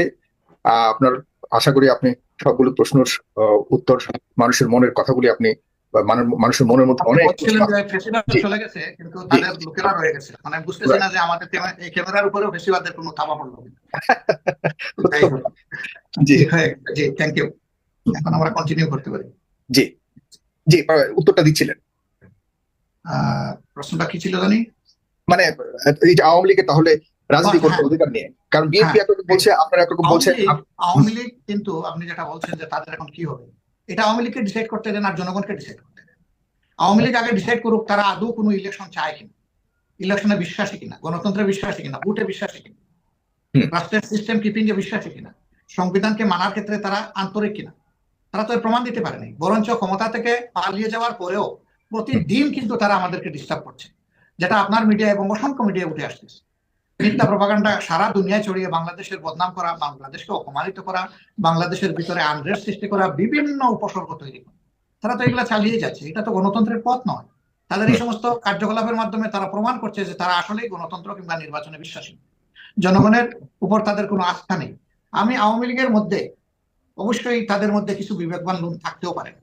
আমি তাদেরকে অনুরোধ করবো যে খোলা চোখে, খোলা মনে আওয়ামী লীগের কাজগুলো পর্যবেক্ষণ করে দেশ এবং জাতির জন্য আওয়ামী লীগ আসলেই কি ভালো কিছু নাকি অন্য কিছু আপনারা বিবেচনায় নেন। তারা যদি বিবেচনায় নেন তাহলে তাদের কাছে একটা উত্তর চলে আসে, এটা আমি বিশ্বাস করি। অন্যদিকে আপনারা কি একটা সুযোগ দিবেন কিনা যে হ্যাঁ ঠিক আছে, এই যে 24-এর গণহত্যা যেটা হয়ে গেল, যে মা তার সন্তান হারিয়েছে, বাবা সন্তান হারিয়েছে, স্ত্রী তার স্বামী হারিয়ে বিধবা হয়েছে, সন্তান বাপ হারিয়ে এতিম হয়েছে, তারা জবাব দেবে এটা আওয়ামী লীগকে। এই খুনের প্রেক্ষাপটে তাজা রক্তের উপরে দাঁড়িয়ে এখন ইলেকশনে তারা আনতে চায় কিনা, দেখতে চায় কিনা, এটা তাদের কথাটা শোনা দরকার। তারা কি বলতে চায়? হাত পা হারিয়ে যে সন্তানেরা আমাদের বঙ্গুত্ব বরণ করে এখন হাঁপাচ্ছে, তারা জবাব দেবে। হাসপাতালের বেডে এখনো স্পাইনাল ইনজুরি নিয়ে যারা প্যারালাইজড হয়ে 2 হাত 2 পা প্যারালাইজড হয়ে বেডে পড়ে আছে, আর একটা দিন উঠে বসতেও পারবে না, জীবনে দাঁড়াতেও পারবে না, ওদের ম্যান্ডেট নেওয়া হোক। ওরা কি চায়? এই সমস্ত কিছু বিবেচনায় নিয়ে আওয়ামী লীগ যেভাবে প্রতিদিন রাষ্ট্রকে এম্বারেস করার জন্য, ডিস্টেবিলাইজ করার জন্য, অশান্ত করার জন্য চক্রান্তের পর চক্রান্ত করে যাচ্ছে, আওয়ামী লীগ কিভাবে চিন্তা করে যে তারা এই ধরনের একটা সুষ্ঠু নির্বাচনের অংশ হবে? হুম। এটা আমার বলতে হবে কেন? আমি কি চাই না চাই?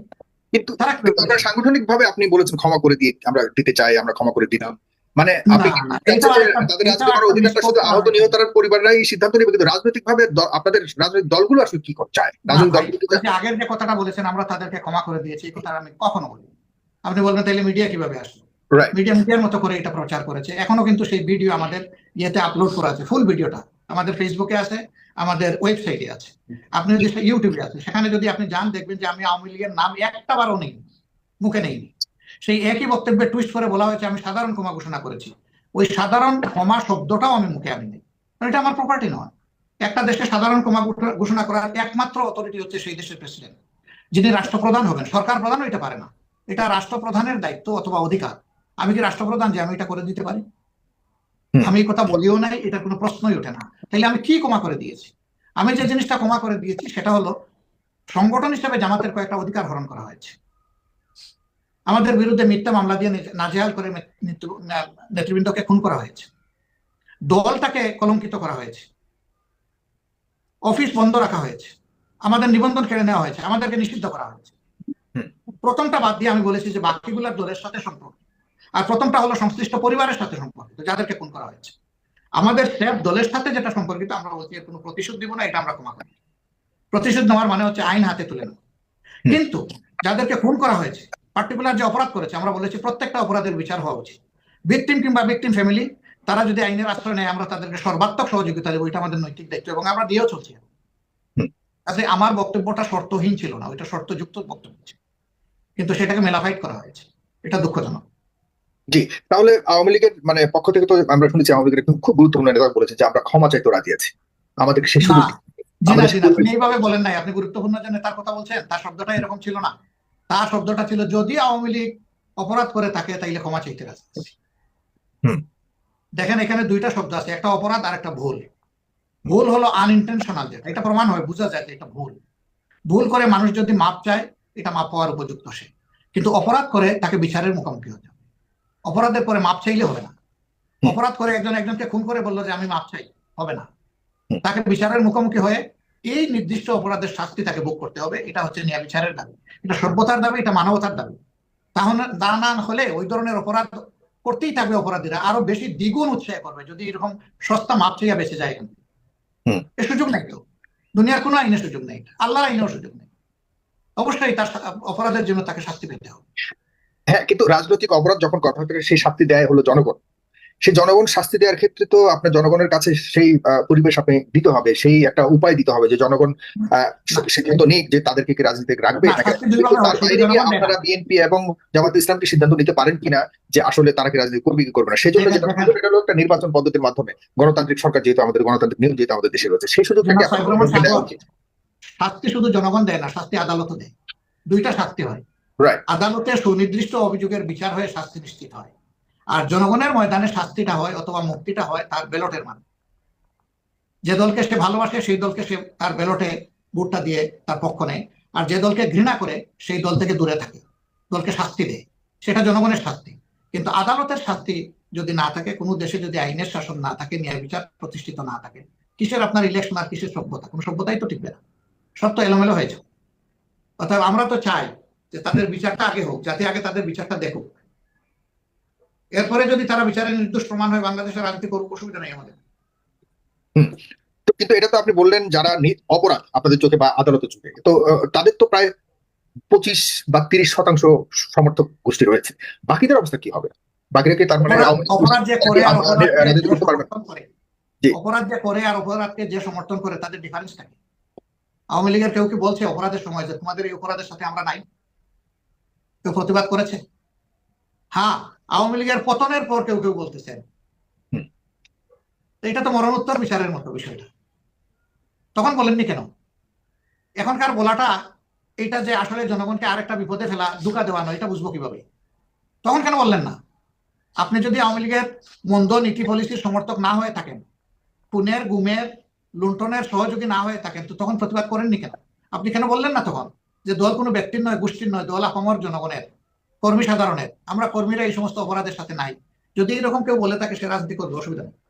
যদি কোনো মানে উদাহরণ থাকে বলে থাকে বলতে এরকম যদি বলে, কারণ হলো আমি যদি বলি যে কমপক্ষে 2 কোটি মানুষ এখনো সাধারণ সমর্থক হিসেবে আছে, তারা হয়তো কখনো চায়নি এভাবে আওয়ামী লীগ সরকার পরিচালিত হোক, কখনো চায়নি যে এভাবে মানুষ খুন হোক, তারা হয়তো চেয়েছে একটা সুন্দর গণতান্ত্রিক দেশ।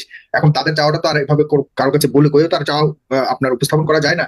তো তারা ভালো মানুষ সমাজে আছে, তাদের অবস্থা কি হবে? তারা কি আওয়ামী লীগের ব্যানারে রাজনীতি করবে আর সুযোগ পাবে কিনা? তারা তাদের অবস্থান স্পষ্ট করুক, দেখা যাবে। তারা বলুক যে আওয়ামী লীগের নেতা নেত্রীর এই জিনিসটি আমরা ঘৃণা করি, এটা পছন্দ করি না, এটা আমরা কন্ডেম করি, আমরা এটা নিন্দা জানাই, আমরা সুস্থ রাজনীতি করতে চাই, তখন জনগণ দেখবে, তাদের বিষয়টা বিবেচনায় নেবে। আওয়ামী লীগের ব্যানারে ব্যানারে মানে আর কি তাদের রাজনীতি করার সুযোগ থাকছে? তাদের তাদের পরিচয় তাদেরকে বলতে হবে কথাগুলো। তারা বলুক যে আমরা আগে বলি না, এটাও একটা অপরাধ, আমরা নীরবে এই সমস্ত অপরাধকে আমরা লালন পালন করেছি। এরপরে সাগর ভাই, আপনিও তো গ্রাম বাংলার ছেলে, তাই না? জি। গ্রামে গঞ্জে তারা কি কোনো কিছু করে নাই? তারা রাজধানী থেকে শুরু করে গ্রাম পর্যন্ত কিন্তু অপরাধকে ছড়িয়ে দিয়েছিল 15.5 বছর। মানুষকে কোথাও শান্তিতে থাকতে দেয় নাই। বহু জায়গায় সারা রাত মানুষ তার ঘর বাড়িতে থাকতে পারে নাই, তাদেরকে গিয়ে দানের ফসলি মাঠে থাকতে হয়েছে, মশারি টানিয়ে সারা রাত লাঠি হাতে পাহারা দিতে হয়েছে। এই ঘটনা তো 15.5 বছর ঘটেছে, এগুলো গ্রাম পর্যন্ত ঘটেছে। তো এখন আওয়ামী লীগের কোন কর্মীরা বাইরে ছিল আল্লাহ ভালো জানেন, আমরা দেখতে পাচ্ছি। জি। শেখ হাসিনাকে নিয়ে শেষ অবস্থান কি আপনাদের? শেখ হাসিনা কি আর ফিরে আসার বা শেখ হাসিনাকে ফিরে আনবার, ফিরে আসা রাজনীতিতে আর ফিরে আনা শাস্তির মুখোমুখি করানোর ব্যাপারে আপনাদের অবস্থান কি? তিনি তো বলছেন চট করে ঢুকে পড়বেন। এখন তার কথা কোনটা যে বিশ্বাস করবো সেটাও খুঁজে পাই না, কারণ তিনি তো বলেছিলেন আমি অমুকের কন্যা, আমি দেশ ছেড়ে পালাবো না। তো তিনি তো তার কথা রাখেননি। তিনি একজন রাজনীতিবিদ হিসাবে তার সেই কারেজ থাকা দরকার ছিল যে ঠিক আছে, আমি ভুলে শুদ্ধ মানুষ, আমি ভুল করতে পারি, আমার কোনো কোনো কাজ হয়তো জনগণের স্বার্থের বিপক্ষে যেতে পারে, আমার জনগণ, আমার দেশ, আমার বিচার ব্যবস্থা যদি আমার বিচার করে আমার কোনো আপত্তি নাই, সেই কারেজ তো তার থাকা দরকার। তিনি গেলেন কেন? কিন্তু নিজ দায়িত্বে গিয়েছেন, তাকে কেউ যেতে বলেনি। কেন তাই তিনি গেলেন? তিনি বুঝতে পেরেছেন যে এমন অপরাধ তার দ্বারা হয়েছে যে এই সমাজে মুখ দেখানোর মতো পরিস্থিতি তার জন্য আর অবশিষ্ট নেই। আপনি জানেন আমাদের নেতৃবৃন্দকে খুন করা হয়েছে, আমাদের কোন নেতাকে পালিয়েছিলেন? বরঞ্চ আপনার পাশের দেশে আমেরিকায় ছিলেন মীর কাসেম আলী সাহেব। তারা যখন বিচারের নামে প্রশাসন শুরু করে দিল, নেতৃবৃন্দের উপর নির্যাতন চালালো, এক একজনকে 100-150 দিন পর্যন্ত রিমান্ডে নিয়ে কষ্ট দিল, রমজান মাসটাও নিস্তার দিল না, তখন অনেকে মীর কাসেম আলী সাহেবকে অ্যাডভাইস করেছিল আপনি এই দেশে ফিরবেন না। তিনি বলছেন কেন ফিরবো না? বলছে যে আসলে তো আপনার সাথে একই আচরণ করবে। তিনি বলছেন তাইলে আমার বিরুদ্ধে যে অভিযোগ এনেছে আমি মেনে নিলাম যে আমি এটা অপরাধ করেছি, আমি তো এটা মানি না, আমি তো অপরাধ করিনি, আমার জীবন যায় যাবে, কিন্তু আমি আদালতে দাঁড়িয়ে বলবো যে আমি নির্দোষ, এটা আমাকে বলতেই হবে। আমি যদি বিদেশের মাটিতে থাকি তাহলে আমি আত্মস্বীকৃত অপরাধী, আমি যে অপরাধ করি নাই আমি আত্মস্বীকৃত অপরাধী সাজবো কেন? আমি দেশে গিয়ে ফেস করবো, বিচার বিভাগের সামনে দাঁড়াবো। তিনি তো তাই করেছেন, তার তো পালিয়ে যাওয়ার কথা প্রশ্ন আসে না, তিনি ছিলেন ওখানে। কিন্তু তিনি তো তার নাগরিক দায়বদ্ধতা থেকে, তার মনের কারেজ থেকে তিনি দেশে ফিরে এসেছেন। তো ওনারা এত দৌড়ে দৌড়ে গেলেন কেন? দেশ ছেড়ে পালালেন কেন? ওনারা নিশ্চয়ই এমন কিছু কাজ করেছেন যে দেশে থাকার নৈতিক শক্তি তাদের ছিল না। এখন যদি বিচারের স্বার্থে তাকে আনতে হয় সরকার আনবে, কিন্তু তিনি ফিরে আসবেন এই শব্দটার সাথে বাংলাদেশের মানুষ কমফোর্ট ফিল করবে না, কখনো এটা মেনে নেবে। কিন্তু চট করে ফিরে আসবেন তার ক্ষমতার শেষ দিন পর্যন্ত তিনি যেভাবে রক্ত ছড়িয়েছেন বাংলাদেশে, এই দেশের জনগণ মনে হয় তার দলের বা তার কি সেই সুযোগ কি আছে বলে মনে করেন আর সাম্প্রতিককালে বা অতি নিকট ভবিষ্যতে আর স্বাভাবিকভাবে ফিরে আসার? আমি মনে করি অত সহজ ব্যাপার না। দেখেন দুনিয়ার বিভিন্ন দেশে এরকম পতন হয়েছে, 2-1টা ব্যতিক্রম ছাড়া কোনো দেশেই কিন্তু আর স্বৈরাচার ফিরে আসে, তিলে তিলে নিঃশেষ হয়ে গেছে। কারণ তাদের পাপের বোঝা, অপরাধের বোঝা এত ভারী হয় যে এটার নিচে পড়ে তারা পিষ্ট হয়েছে। জি, আমরা দেশ থেকে এখন একটু বিদেশে যেতে চাই। আপনি জানেন যে বিদেশের সাথে দল হিসেবে আপনাদের বোঝাপড়া, আমি সারা বিশ্বের কথা বলছি, সারা বিশ্বের সাথে আপনাদের বোঝাপড়া কতটুকু কেমন যাচ্ছে। পাশাপাশি আমি ভারতের ব্যাপারটা একটু বিশেষ করে আপনাকে নজর দিতে বলবো। ভারতের সাম্প্রতিককালের যে ভূমিকা, প্রতিনিয়ত আমরা এখন ভারত নিয়েই পড়ে আছি। আপনার ব্যক্তিগতভাবে বিদেশের চ্যাপ্টার আপনি যেমনটি বলেছেন তাই, সবার সাথেই আমাদের স্বাভাবিক সম্পর্ক বিদ্যমান আছে। 15.5 বছর এই সুযোগ থেকে আমরা অনেক দূরে ছিলাম। 5 আগস্টের পর থেকে আমরা বিভিন্ন মিশনের সাথে এবং বিদেশের বিভিন্ন জায়গায় আমাদের ট্যুর হচ্ছে, ইন্টারেকশন হচ্ছে। আমরা এই জায়গাটা অনেকটা স্বাভাবিক অবস্থায় আছি। আপনি বলেছেন যে বাংলাদেশের অবস্থান ভারতের সাথে এখন কেমন যাচ্ছে, আসলে বলতে গেলে খুব ভালো এটা বলা যাবে না, বরঞ্চ অনেক ক্ষেত্রে অনেক বাড়াবাড়ি হচ্ছে ভারতের পক্ষ থেকে। যেমন দেখেন যে এই দেশের 5 আগস্টের পরিবর্তনের সাথে সাথে আপনারা সাক্ষী যে এই দেশের রাজনৈতিক এবং ধর্মীয় সংগঠনগুলোর দায়িত্ব নিয়ে সকল ধর্মের লোকদের পাশে দাঁড়িয়েছে। বিভিন্ন ধর্মীয় প্রতিষ্ঠান পাহারা দিয়েছে দিনের পর দিন, রাতের পর রাত, একটানা 15 থেকে 17 দিন। যখন 3 দিন সরকার ছিল না তখন 5, 6 এবং 7 তারিখ, সরকার তো গঠন হলো 8 তারিখ। এই 3 দিন তো কোনো সরকারই ছিল না বাংলাদেশ, এক প্রেসিডেন্ট ছাড়া কোনো সরকার নেই, এরকম অবস্থায় ছিল বাংলাদেশ। সেই বাংলাদেশের দায়িত্ব নিয়ে জনগণ, বিশেষ করে আমাদের দল বিএনপিরও কিছু লোককে আমি দেখেছি, বিভিন্ন ধর্মীয় সংগঠনের লোকজন, মাদ্রাসার ছাত্ররা, তারা বিভিন্ন ধর্মীয় প্রতিষ্ঠান পাহারা দিয়েছে, যার ফলে আলহামদুলিল্লাহ বড় ধরনের কোনো অঘটন ঘটেনি। তবে হ্যাঁ, যেমন মুসলমানরা যারা বাড়াবাড়ি করেছিল তাদের রাজনৈতিক পরিচয়ে 15.5 বছর, ঠিক তেমনি ভাবে অন্যান্য ধর্মের যারা ওই দলটা করতেন তারাও অনেকে বাড়াবাড়ি করেছে। এই বাড়াবাড়ি করতে গিয়ে মুসলমানদের অনেকের বাড়িঘর আক্রান্ত হয়েছে, ব্যবসা প্রতিষ্ঠান কিছুটা আক্রান্ত হয়েছে, ব্যক্তি হিসাবে হয়তো কেউ কেউ কিছুটা নাজেহাল হয়েছে। সেই হিসাবে ওই রকম দল দেখে কাজ হয়েছে, ধর্ম দেখে কোনো কাজ হয়। তবে এটা ঠিক এইভাবে আইন কেউ হাতে তুলে নেব এটাও আমরা চাইনি। এবং আমরা দল হিসেবে এটা বলতে পারি যে আমাদের দলের পক্ষ থেকে একজন কর্মী সমর্থক, নেতা তো দূরের কথা, একজন কর্মী সমর্থকও এই ধরনের ভায়োলেন্সের সাথে সামান্য জড়িত ছিল। আমরা এখান থেকে যুজন দূরে ছিলাম।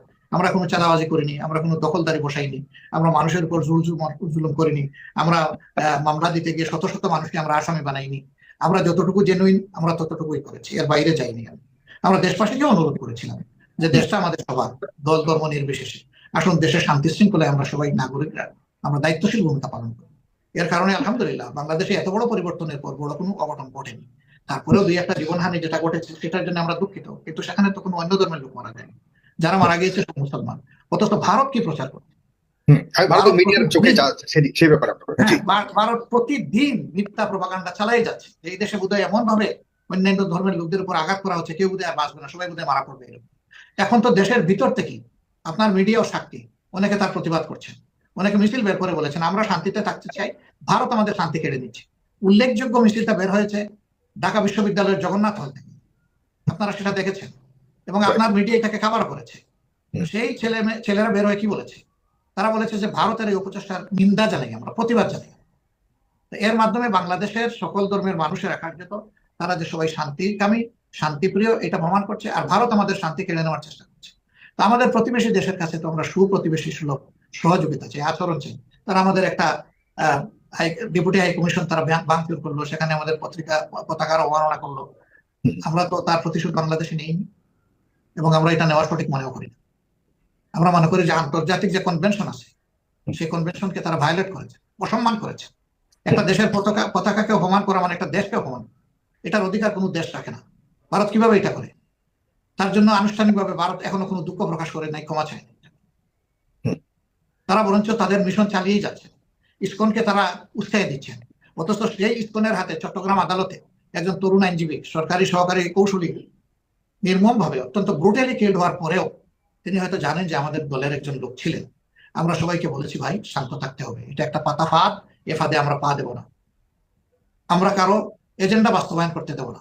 আলহামদুলিল্লাহ সেখানে দেখেছেন যে কি পরিমাণ ধৈর্যের পরিচয় মানুষ দিয়েছে, কারো গায়ে একটু হাত তুলে। এটা হচ্ছে বাংলাদেশ, সম্প্রীতির বাংলাদেশ। সেই বাংলাদেশই তো আমরা চাই, কিন্তু ভারত যে এটা চায় না। ভারত ক্রমাগত উস্কানি দিয়ে অশান্তি সৃষ্টি করতে চায়। আমরা ভারতকে অনুরোধ করব যে আপনারা আমাদের প্রতিবেশী হিসেবে আপনারা আপনাদের দায়িত্ব পালন করুন, যাতে আমরা উভয়ের সৎ প্রতিবেশী হিসেবে বসবাস করতে পারি শান্তি। তা না হলে আপনাদের করণীয় কি আছে? কারণ আমরা যতটুকু শুনছি ভারত তেমন কথা শুনছে না, আমরা দেখতে পাচ্ছি যে ভারতীয় প্রতিবাদ করতে পারবো, এর বেশি তো কিছু করতে পারবো না। তবে হ্যাঁ, ভারত মাঝে মধ্যে যে হুমকি ধমকি দিচ্ছে, একজন কলকাতা থেকে হুমকি দিলেন, আর একজন ত্রিপুরা থেকে হুমকি দিলেন। আমরা বাংলাদেশের জনগণ আর কিছু নাই, আমাদের একটা দেশপ্রেম আছে এবং জাতি হিসেবে এটা শুধু জামাত ইসলামের দলীয় কোনো ব্যাপার না, এটা আপামর জনগণের ব্যাপার, এটা আমাদের যুব সমাজের ব্যাপার। আমরা আমাদের দেশকে ভালোবাসি, এই দেশ রক্ষা করার দায়িত্ব। মানে যে কোনো ভাবে তারা আরো অনেক কিছু, অনেক কথা বলছে, অনেক হুমকি দিচ্ছে, সব ধরনের হুমকি মোকাবেলা করবার মতো সেই মানসিক প্রস্তুতি আছে কিনা আমাদের জাতির আছে, জাতির সাথে আমাদের আছে আলহামদুলিল্লাহ। বিশেষভাবে আমাদের যুব সমাজ এই ব্যাপারে খুবই স্ট্রং এবং আনকম্প্রোমাইজ। জি, আমি ভারতকে স্পষ্ট মেসেজ আপনি দিয়েছেন। আমার কাছে মনে হয় এর চেয়ে বেশি ভারত নিয়ে কথা বলার আর কোনো প্রয়োজন নেই। সরকারের সাথে, বর্তমান সরকারের সাথে আপনাদের বোঝাপড়া কেমন? বর্তমান সরকার কেমন চালাচ্ছে দেশ? এই নিয়ে তো বেশ আমরা অসন্তুষ্টির কথা মাঝে মধ্যে শুনি। আবার সরকার যে যারা পরিচালনা করছে তাদের বিষয়ে, তাদের ভূমিকা নিয়েও অনেক কথাবার্তা হচ্ছে। ছোট্ট করে যদি বর্তমান সরকারের এই পর্যন্ত আজকে এসে প্রায় 5 মাসের কাছাকাছি এসে যে অর্জন বা ব্যর্থতা নিয়ে আপনার ছোট। না, আজকে কেবল 4 মাস কমপ্লিট হলো। 4 মাস, জি 5 মাস। 8 তারিখ এসেছিলেন আর আজকে ডিসেম্বরে। রাইট 4 মাস। এই 4 মাস তারা রেস কমপ্লিট করেছেন ইতিমধ্যে। এই সরকারটা কোনো দলীয় সরকার না, তারা রাজনীতির সাথে সম্পৃক্ত না সরাসরি। কারো রাজনৈতিক সমর্থন থাকতেই পারে, এটা কোনো অপরাধের ব্যাপার, কিন্তু তাদের নির্দিষ্ট রাজনৈতিক কোনো পরিচয় নেই, তারা কোনো দলের পোর্টফোলিও ক্যারি করেন। আমরা জনগণই বিপ্লবোত্তর সময় তাদের করে এটাই। সুতরাং এই সরকারটা হচ্ছে আপামর জনসাধারণের সরকার, এটা কোনো দলীয় সরকার। এই সরকারের কাছে আমাদের প্রত্যাশা অনেক, যে 15.5 বছরে সমাজে আওয়ামী লীগের সরকার যে সমস্ত জঞ্জাল তৈরি করেছে, সবগুলা সাংবিধানিক প্রতিষ্ঠানকে একদম ধ্বংস করে গেছে। বিচার বিভাগ বলেন, নির্বাচন কমিশন বলেন, তারপরে দুদক বলেন, অথবা হিউম্যান রাইটস কমিশন বলেন, যা আছে সবগুলাকে একদম শেষ করে গেছে। পুলিশ বিভাগকে দলীয় বিভাগে পরিণত, সিভিল যারা প্রশাসনে আছেন তাদের অবস্থাও সবই আমাদের জানা। এই জায়গাগুলো পরিষ্কার পরিচ্ছন্ন কিছুটা করা লাগে। এই জন্য সকল দলই সংস্কারের প্রস্তাব দিয়েছে সরকারের কাছে। এমনকি সরকার যে সমস্ত সংস্কার বিষয়ক কমিটি গঠন করেছে, সেখানে সকল দল তাদের সুপারিশ মালা পেশ করেছে। এর থেকে প্রমাণিত হয় যে সব দলই কিছু সংস্কার চায়। যেমন কোন দল তারা দিয়েছেন 31 দফা, কেউ দিয়েছে 58 দফা, আমরা দিয়েছি মাত্র 10 দফা। আমাদের 41 দফা আছে, কিন্তু আমরা এই সরকারের জন্য সিলেক্টেড 10 দফা আমরা দিয়েছি আমাদের সংস্কার সুপারিশ মালা। আমরা মনে করি যে এতটুকু না করলে একটা সুষ্ঠু নির্বাচন, একটা সমতল মাঠ সকলের জন্য নিশ্চিত করা সম্ভব নয়।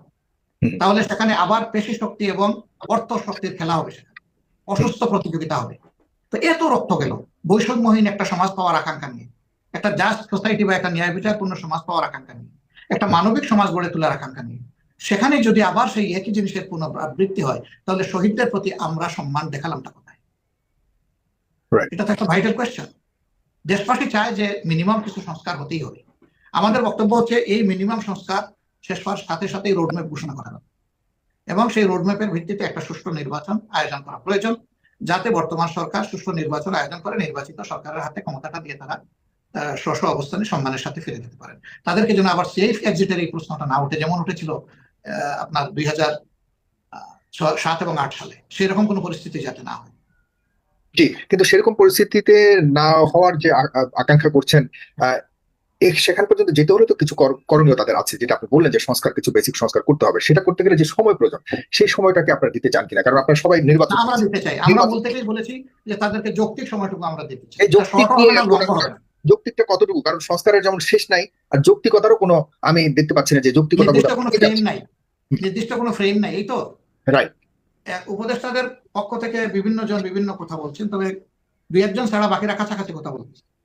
আমাদের কাছে এটাকে অনেকটা রিয়েলিস্টিক মনে হচ্ছে। তারা যদি এটা সামনে রেখে আগান, তাহলে এটা যৌক্তিক সময় হিসেবে বিবেচনায় নেওয়া যাবে।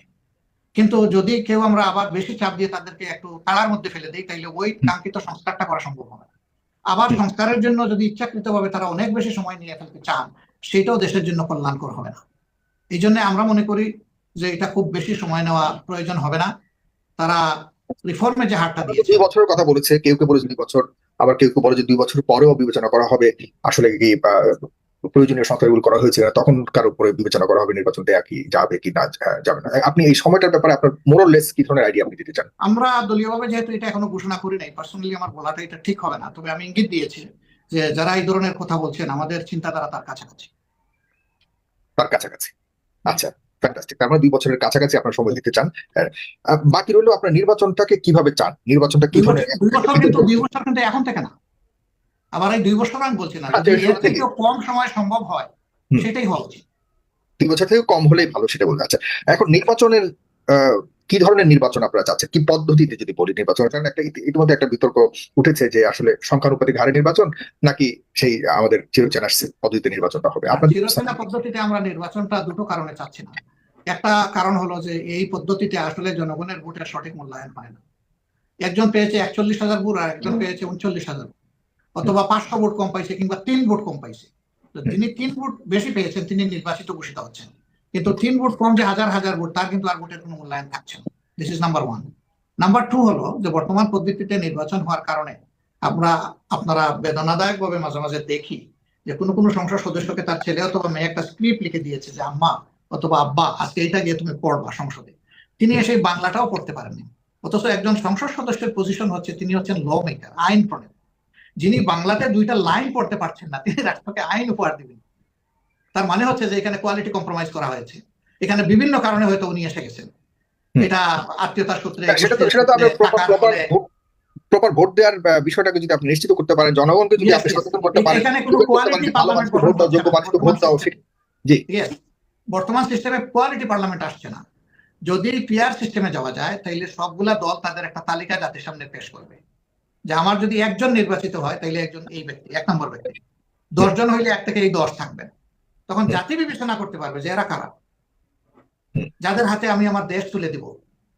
এখন তো একটা কনস্টিটিউশনের মানুষ শুধু তার ক্যান্ডিডেট জানে, অথবা খুব বেশি জানলে তার আশপাশের 2-1টা জানে, সারা দেশ তো আর সে জানে না।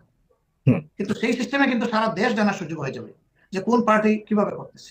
এমনও হতে পারে যে একটা পার্টির 1% পপুলারিটি আছে, সাপোর্ট আছে, আমাদের সংসদে আসন আছে 300টা, যদি 1% পায় তারা 3টা আসন পাবে, 3 জন কোয়ালিটি লোক সেখানে গিয়ে ঢুকবে। দল ছোট হওয়া সত্ত্বেও অনেকের মধ্যে কোয়ালিটি আছে দেশকে কিছু দেওয়ার, সেই লোকের সার্ভিসটা এই দেশ পাবে। এইভাবে একটা ইউনিফর্ম পার্লামেন্ট গঠন হবে এবং সেই পার্লামেন্ট হবে একটা কোয়ালিটি পার্লামেন্ট। এখন বর্তমানে বাংলার বিশ্বের উন্নত দেশ সব 62টা দেশে কিন্তু পিআর সিস্টেম চালু আছে, ইউরোপের অনেকগুলো দেশে আছে। তো সেই সিস্টেমের সুফল তারা পেয়েছে বলেই সেটা ধরে রেখেছে, আর আমরা বর্তমান সিস্টেমের কুফল দেখতে পাচ্ছি বলেই আমরা এর পরিবর্তন চাচ্ছি। হ্যাঁ, কিন্তু এই সিদ্ধান্তের মধ্যে আপনাদের মানে এই পদ্ধতির বিষয়ে, পদ্ধতির প্রশ্নে দুটি বড় দল, বিশেষ করে আওয়ামী বিহীন বর্তমান বাংলাদেশে আপনারাই দুটি বড় দল বর্তমানে রয়েছেন, বিএনপি এবং আপনারা মুখোমুখি অবস্থানে রয়েছে। তাহলে এই সিদ্ধান্ত যদি সমাধানে না আসেন তাহলে তো নির্বাচন খুব সহজে আপনাদের কারণে দেওয়া সম্ভব হবে না। আমরা আশা করি যে এ নিয়ে ন্যাশনাল ডায়ালগ হবে এবং ডায়ালগের মধ্য দিয়ে একটা বেটার কনসেনসাস ডেভেলপ করবে। আমরা সেটার অপেক্ষায় আছি। আমরা মুখামুখি নই, আমরা পাশাপাশি আছি। আচ্ছা লেগে যাবো।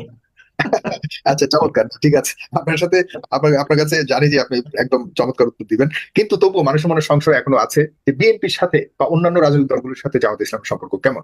সামনে নির্বাচন, যেমন আওয়ামী লীগের সরকারের আমলে আমরা দেখেছি আপনারা একসাথে পাশাপাশি, মুখোমুখি আর বলবো না, পাশাপাশি থেকে আপনারা আওয়ামী লীগকে মোকাবেলা করার জন্য ঐক্যবদ্ধ ছিলেন, কিন্তু এখন দেখা যাচ্ছে আপনারা মনে হয় একটা সম্পর্কহীন দূরত্ব একটা দেখতে পাচ্ছি আমরা। রয়েছে সামনের নির্বাচনে যাওয়ার ক্ষেত্রে আপনারা আসলে দলগুলো কিভাবে নির্বাচনে অংশগ্রহণ করবে?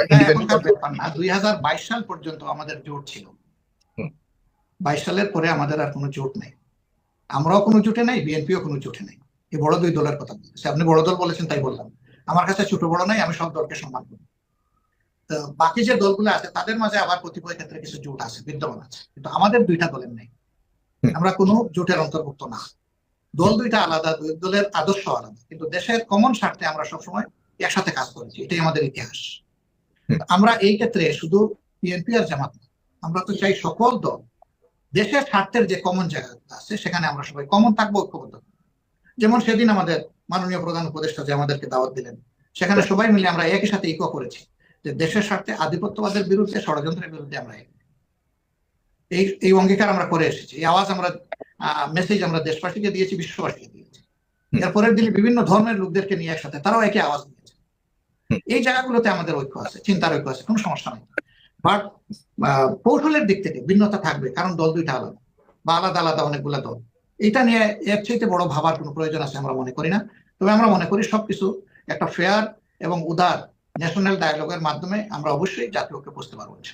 জি, আপনাদের ইসলামী আন্দোলনের সাথে, কারণ ইসলামী আন্দোলনের নায়েব আমিরের সাথেও আমার কথা হয়েছে, তিনি এসেছিলেন কিছুদিন আগে এবং তাকেও কিন্তু আপনাদের ব্যাপারে প্রশ্ন করেছিলেন। সুতরাং আমার দায়িত্ব মতো করে তাদের ব্যাপারে আপনার কাছে প্রশ্ন করা যায়, তাদের সাথে যে আপনাদের একটা ধর্মীয় মতবাদের দূরত্ব, এটা আমি আসলে অত বেশি অভিজ্ঞ না, আপনি জানেন যে তাদের সাথে দূরত্বটা কি, সেক্ষেত্রে তাদের প্রতি আমরা তাদের সাথেও বসেছি, সবার সাথে বসেছি। আমরা ধর্মীয় যতগুলা দল আছে সবার সাথে, অন্যান্য যে দলগুলো আছে তাদের সাথেও, কিছু দল ছাড়া আমরা ম্যাক্সিমাম দলের সাথে আমরা কথা বলেছি। তাদের সাথে আমাদের অনেকগুলো বিষয় ঐক্য আছে। আমরা আদর্শের দিকে আমাদের ঐক্য, কোরআনের ব্যাপারে ঐক্য, হাদিসের ব্যাপারে ঐক্য, রিসালাতের ব্যাপারে ঐক্য, এই ধরনের সাহাবীদের অবদানের ব্যাপারে ঐক্য, সব আছে। আমরা এই ঐক্যের জায়গাতে আমাদের কোনো দ্বিমত নাই। কিছু কিছু বিষয় অবশ্যই দ্বিমত থাকতে পারে, দ্বিমত আছে বলেই তো চারটা মাযহাব আমরা জানি, তাই না? যদি সব ব্যাপারে একই হইতো তাহলে তার চারটা মাযহাব হইতো না। এমনকি রাসূল করিম সাল্লাল্লাহু আলাইহি সাল্লামের সময়ও বিভিন্ন ব্যাপারে আল্লাহর রাসূল যখন মতামত চেয়েছেন, তখন তার বিশিষ্ট সাহাবীরা এক একজন কিন্তু তারা এক একটা মত দিয়েছেন। আবার কারো কারো মত মিলেও গেছে, দুইটাই আছে। তিনি কিন্তু কাউকে এর জন্য তিরস্কার করেননি, নিরুৎসাহিত করেননি, বরঞ্চ বহু মতের সমন্বয়ে একটা সুন্দর সিদ্ধান্তে পৌঁছাছিল তার সময়। সেটাই তিনি লালন পালন করেছেন, সম্মান দেখিয়েছেন। তা আমরা পরস্পরের প্রতি এরকম সম্মান রাখার পক্ষে, এবং আমরা সমস্ত ইসলামী দলগুলোকে সম্মান করি, এটাই আমাদের। কিন্তু তিনিও বলেছেন আমাদের বিরুদ্ধে কেউ কেউ কিছু বললেও আমরা কিন্তু এটার জবাব দিই না, ভালো করে খেয়াল। কারো বিরুদ্ধে তো আমরা বলিই না, এমনকি আমরা কোনো জবাবও দিই না আমাদের বিরুদ্ধে কিছু। আর যদি তাদের বক্তব্যের মধ্যে কোনো সারবস্তু থাকে তাহলে আমরা সেটা নিব, অসুবিধা কি? আমাদের তো কোনো অসুবিধা নেই। তা আমি তাকে জিজ্ঞাসা করেছিলাম জনাব রেজাউল করিম সাহেবকে, তিনিও বলেছেন যে যে কোনো প্রয়োজনে আলাপ করতেও রাজি আছে আপনাদের সাথে। আপনারা কি আলাপ করতে রাজি? আলাপ হয়েছে, আরো হবে ইনশাআল্লাহ। তাদের সর্বোচ্চ লেভেলেই আমরা বসেছি, আলাপ হয়েছে, আরো হবে ইনশাআল্লাহ। আচ্ছা, জনাব ফজল করিমের সাথে, দুঃখিত। জি, আমি আপনার কাছে একটু যেতে চাই হলো আপনার আমার প্রায় আমার প্রশ্নের পালা শেষ, একটু পরে প্রিয় দর্শক আপনারা প্রস্তুত থাকুন, আপনাদেরকে লিঙ্ক দিচ্ছি, আপনারা অনেক উদ্বেগ নিয়ে আছেন। আমি জনাব ডাক্তার শফিকুর রহমান আপনার কাছে জানতে চাই যে প্রবাসীদের বিষয়টা বিশেষ করে খুবই গুরুত্বপূর্ণ একটা বিষয়। প্রবাসী প্রায় 2 থেকে 2.5 কোটি প্রবাসী বিদেশে রয়েছে, তারা আসলে বহুভাবে বঞ্চিত। কোন সরকার তাদের কথা শুনেনি, কোন সরকার তাদের দুঃখ দুঃখের সাথে ওইভাবে দেখেনি। আর আপনি জানেন আমি দীর্ঘদিন ধরে প্রবাসীদেরকেও, যেমন বাংলাদেশ নিয়ে সবসময় কাজ করি, প্রবাসীদের নিয়েও কাজ করি, প্রবাসীরা সবসময় আমাদের কাছে অভিযোগ করে যে তাদের প্রতি বিরূপ আচরণ সব সরকার করেছে। যদি বেশি না বলে থাকি তাহলে বলবো যে অতীতের সরকারগুলা আমাদের বাংলাদেশের উন্নয়নের কাঁচামাল হিসেবে বিদেশি প্রবাসীদেরকে ব্যবহার করেছে। মুখে বলেছে রিমিটেন্স যোদ্ধা, কিন্তু বীরদেরকে যে সম্মান দেখাতে হয় সেটা কিন্তু আমরা অতীতে পারিনি। অতীতে পারি নাই বলে ভবিষ্যতে পারবো না এমন কোনো কথা হতে পারে। অবশ্যই আমাদের যোদ্ধাদেরকে আমাদের সম্মান দেখাতে হবে। কতগুলো মেজর কনসার্নের জায়গা আছে। একটা হলো বুটের অধিকার, আরেকটা হলো বিভিন্ন জায়গায় যাদের পাসপোর্ট গুলা রিনিউ করতে হয়, নো ভিসা রিকোয়ার্ড এন্ট্রি পাওয়ার যে বিষয় আছে সেটা আছে। আবার কিছু কিছু জায়গায় কিছু মামলা মকদ্দমাও সৃষ্টি হয়, সেগুলাতে ইন্টারভিন করা, রাষ্ট্রের পক্ষ থেকে তাদেরকে সহায়তা দেওয়া। কোনো জায়গায় লিগেল হওয়া সত্ত্বেও কিছু হ্যারাসমেন্টে পড়ে, এগুলা সলভ করা। দেশে আসার পথে এয়ারপোর্টের বিভিন্ন হ্যারাসমেন্ট আছে, এগুলা দেখা। আবার প্রবাসীদের 2টা স্ট্যাটাস, একটা নিবাসী আর একটা প্রবাসী। নিবাসী মানে আপনারা যারা নাগরিকত্ব বা এরকম লিগেল স্ট্যাটাস পেয়েছে, তাদের দেশে অনেক প্রপার্টি আছে। এখন প্রপার্টিতে বলা হচ্ছে যে বিদেশে থেকে এখন আর কোনো পাওয়ার অফ অ্যাটর্নি পাঠানো যাবে না, আপনাকে দেশে আসতে। আবার দেশে এসে প্রপার্টি ট্রান্সফার করতে হলে আপনার দেশের ন্যাশনাল আইডি কার্ড লাগবে। আগে আপনার পাসপোর্টটাই যথেষ্ট ছিল আপনার জন্য। এই সমস্ত বিষয়ে কমপ্লিকেশন হয়েছে এই গত 15.5 বছরের ভিতরে। আগে কিছু ছিল, আরো কিছু বৃদ্ধি পেয়েছে। এখন আমরা মনে করি যে সব বিষয় অ্যাড্রেস করা উচিত। আরো বিষয় আছে, আর অনেকগুলো বিষয় আছে। অনেক প্রবাসীর লাশ দেশে ফেরত আনতে হয়। যারা নিবাসী হয়ে গেছে, মানে লিগ্যাল সেটেলমেন্ট হয়ে গেছে, তাদের ব্যাপারটা এক ধরনের। যারা ওইরকম স্ট্যাটাসে নাই, শুধু শ্রমিক হিসাবে গিয়েছেন, কষ্ট করে সেখানে ফ্যামিলির জন্য, দেশের জন্য কিছু করছেন, তার লাশটা আনতে গিয়ে অনেক সময় টানাটানি হয়। পরিবারের সেই সামর্থ্য নাই, আর ওই লোকটারও সেই ধরনের পুঁজি রেখে যায়নি যে তিনি সেখানে মরবেন আর তার লাশ এইভাবে আনতে হবে, লাখ লাখ টাকা খরচ করবে। তো আমি যাকে রিমিটেন্স যোদ্ধা বলছি, আমার একজন যোদ্ধা যদি বিদেশের মাটিতে, সে ফর এক্সাম্পল পিস কিপিং কৌরে যারা যায়, তারা যদি কেউ মারা যায়, তাদের লাশটি ফ্যামিলির পয়সা আসে নাকি? তাদের লাশটা তো আছে দেশের পয়সায়। তাহলে ওদেরকে আমরা যাদেরকে যোদ্ধা মনে করছি বা বলছি, স্বীকৃতি দিতে চাচ্ছি, তাদের লাশটা সেইভাবে আনতে হবে। কেন আনবে না? সরকারের দায়িত্ব নিতে হবে। তো এই বিষয়গুলো আমরা মনে করি অ্যাড্রেস করা খুব বড় বিষয় নয়। বড়টা হইলো শুধু মানসিকতার বিষয়। এই যে কথাগুলো বললেন, প্রত্যেকটা বিষয় আপনি এক নাগারে বলে গেলেন। খুব অবাক হচ্ছে যে প্রবাসীদের মনের যে দাবিগুলি দীর্ঘদিন ধরে তারা লালন করে আসছে, ফাইট করে আসছে, এগুলি আপনি খুব সাজিয়ে বললেন। আমি আপনাকে অনেক কৃতজ্ঞতা আছে, ধন্যবাদ জানাচ্ছি। কিন্তু এগুলি বাস্তবায়নের ক্ষেত্রে এখন নতুন সরকার কতটা মনে করে ভূমিকা রাখতে পারবেন? আপনাদের সরকার যখন আসবে, আপনারা যখন আসবেন, তখন আপনারা এগুলিকে শুধুমাত্র কি আপনারা জানেন, কিন্তু ব্যবস্থা নেওয়ার ক্ষেত্রে আপনারা কত ভূমিকা রাখবেন তাকে বলার মধ্যে সীমাবদ্ধ। আমরা যেটা এখন করতে পারি সেটা হলো যে বিদেশ থেকে লাশটা যদি আমাদের এয়ারপোর্টে আসে, আমরা এরকম বেশ কিছু লাশকে ফ্রিজ অ্যাম্বুলেন্স দিয়ে, মানে total free of cost service দিয়ে তাদের বাড়িতে আমরা পৌঁছে দিয়েছি। এটা আমাদের একটা পার্টির পক্ষে সম্ভব, যে ডোমেস্টিক অপারেশনটা আমরা করতে পারি। মানে এই মুহূর্তে এটা চলছে, আমাদের এই সার্ভিসটা আছে। বিদেশের মাটি থেকে একটা লাশ আনতে গেলে ওই এবিলিটিটা আমাদের নাই। না, আমি আপনাদের দলের কথা বলছি না, আপনারা যদি সরকার, আমরা দলগতভাবে এখন এর বেশি করা আমাদের জন্য কঠিন। কিন্তু আমরা যেটা পারি সেটা হলো সরকারকে আমরা বুঝাতে পারি, বলতে পারি যে এগুলা রিয়েল কনসার্ন, এগুলা অ্যাড্রেস হওয়া উচিত, সলভ হওয়া উচিত। আমরা এগুলা বলছি, বলার কিছু প্রতিফলন তো বোধহয় আপনারা লক্ষ্য করছেন। আগের মতো কিন্তু এখন আর আপনার শাহজালাল বিমানবন্দরে ব্যাগ টানাটানি হচ্ছে না, তো রিলিফ এসেছে, ওই হ্যারাসমেন্টটা এখন নাই। একটা এক্সট্রাঅর্ডিনারি লাউঞ্জ করা হয়েছে আমাদের প্রবাসী ভাইদের জন্য। যদিও একজন বলতে গিয়ে শ্রমিকদের জন্য বলছেন, সবাই তো আর শ্রমিক না, এখানে অনেক ডিগনিটারিজ আছে, আমার অনেক ডিগনিফাইড পিপল আছেন। এই কথাটা বোধহয় স্লিপ অফ টাং হয়ে গেছে আমার দ্বারা। না, উনি কয়েকবার রিপিটেড করেছেন, স্লিপ অফ টাং কিন্তু একবার হয় না। আমি বলবো না, আমি বলবো যে না, প্রবাসী আমি এটা প্রতিবাদ করেছি, উনি এটাও ঠিক করেননি। জি জি, তো সেই বিষয়গুলোর একটা স্টেপ আছে।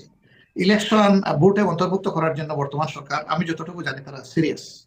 তারা যদি সিরিয়াস থাকেন, এটাও সম্ভব, এটা পারবেন ইনশাআল্লাহ।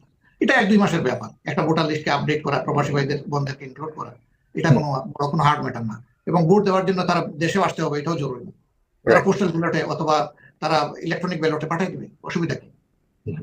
সেভাবে তাদেরকে সম্মানিত করলে দেশের সম্মান বাড়বে, আর এই দেশের প্রতি তাদের দায়বোধ এবং ভালোবাসা বহুগুণ বৃদ্ধি পেয়ে যাবে। এখন Right. তারা তো feel আপনি করে, মনে করেন কিনা এই সামনে নির্বাচনটার মধ্যে প্রবাসীদেরকে আসলে আমরা মনে করি যে এই সামনের নির্বাচনেই তাদের কারণ ভোটের প্রবাসীরা এই যুদ্ধে জুলাই আগস্টে অন্তত বুটটা তারা হ্যাঁ অন্তত তাদের বুটটা নিশ্চিত করা উচিত আমরা মনে করি। আপনি মনে করেন এই সামনে ব্যাপারে নির্বাচন। রাইট এই ব্যাপারে আমরা আপনারা দাবি দিয়েছি, আমরা দাবি দিয়েছি, লিখিত দাবি দিয়েছি। দিয়েছেন অলরেডি? Yes, নির্বাচন কমিশন সংস্কারে আমরা সুনির্দিষ্ট দাবি দিয়েছি। ও ফ্যান্টাস্টিক। আপনি কি জানেন যে অবগত আছেন যে আসলে যখন বাংলাদেশ ব্ল্যাক আউট ছিল তখন প্রবাসীরা কি ধরনের ভূমিকা রেখেছে জুলাই আগস্টে? অবশ্যই অবশ্যই আমি জানি, হুম। কারণ আল্লাহ আমাকে ওই সময় আমেরিকায় না নিয়ে ফিরিয়ে দিয়েছিলেন, এক বিমানবন্দর থেকে দেশে ফিরে এসেছিলাম। হুম। আমি মিস করতাম, উইটনেস করতে পারতাম না, এত বড় একটা সৌভাগ্য আমার থেকে হাতছাড়া হয়েছে। তখন দিনরাত প্রতি মিনিটে মিনিটে এটাকে অবজার্ভ করেছি, প্রত্যেকটা জিনিস দেশে এবং প্রবাসে কোথায় কি হচ্ছে না হচ্ছে। আমরা রিয়েলি গ্রেটফুল। আমার প্রত্যেকটা আলোচনায় বক্তব্যে আমি সেই কৃতজ্ঞতাটুকু জানানোর চেষ্টা করি। প্রবাসী যারা আছেন, দেশের বিভিন্ন সেক্টরে যারা অবদান রেখেছেন, আমি কাউকে বাদ দিই। আমি ছোট মানুষ, হয়তো বড় করে বলতে পারি না, ছোট করে বলি। না না ঠিক আছে, অনেক অনেক ধন্যবাদ যে আপনারা আসলে দেশ, কারণ তখন ব্ল্যাক আউট ছিল, এটা এমন না যে আপনারা ইচ্ছা করে বলেন না, তখন দেখা যাচ্ছে প্রবাসীদের ভূমিকা জানার সুযোগ ছিল না। সে কারণে বলি যে পরবর্তীতে আপনারা জেনেছেন, কারণ অনেক প্রবাসী আপনি জানেন যে মধ্যপ্রাচ্যে যেখানে মিছিল মিটিং নিষিদ্ধ ছিল সেখানে সাহস করে তারা রাস্তায় এবং বেরিয়ে গেছে। তারা কারাগারে গেছেন, তারা শাস্তি কারাগারে পেয়ে গেছেন, জেলে এখনো আছে ঢুকছেন, তারা কারাগারে। এটাকে পরোয়া করে নাই। রাইট। তারপরে কলম যোদ্ধারা এবং বাঘ যোদ্ধারা অর্থাৎ মিডিয়া যারা আছেন, তারা মানে কি রিস্কটা নিয়েছেন, আপনাদের ওই যুদ্ধের কারণে দেশের বুকে আপনাদের আত্মীয় স্বজনকে হেরাস করা হয়েছে, সেটার পরও আপনারা করেন নাই। আবার এই মানুষগুলা ফ্যামিলি না খেয়ে মরবে ওইটার দিকেও তাকায় নাই, বলছে না এই ফ্যাসিস্ট সরকারের হাতে আর একটা টাকারও রেমিটেন্স পাঠাবো না, একটা ডলার, একটা পাউন্ড, একটা ইউরো, একটা রিয়াল, একটা দিনার, একটা দিরহাম কিছুই পাঠাবো না। সেই ধৈর্যটা তো ধরেছে লোকেরা, যার কারণে সব মিলেই তো পরিবর্তনটা আসছে। একদম একদম স্পষ্ট আপনি সম্পূর্ণ ধারণা রেখেছেন, এটা আমি খুবই মানে আনন্দিত হলাম যে বিদেশে যারা ছিল তাদের যে ত্যাগ ছিল আন্দোলনের সময় সেই ব্যাপারে কতজন নেতা আসলে অবগত আছে। কিন্তু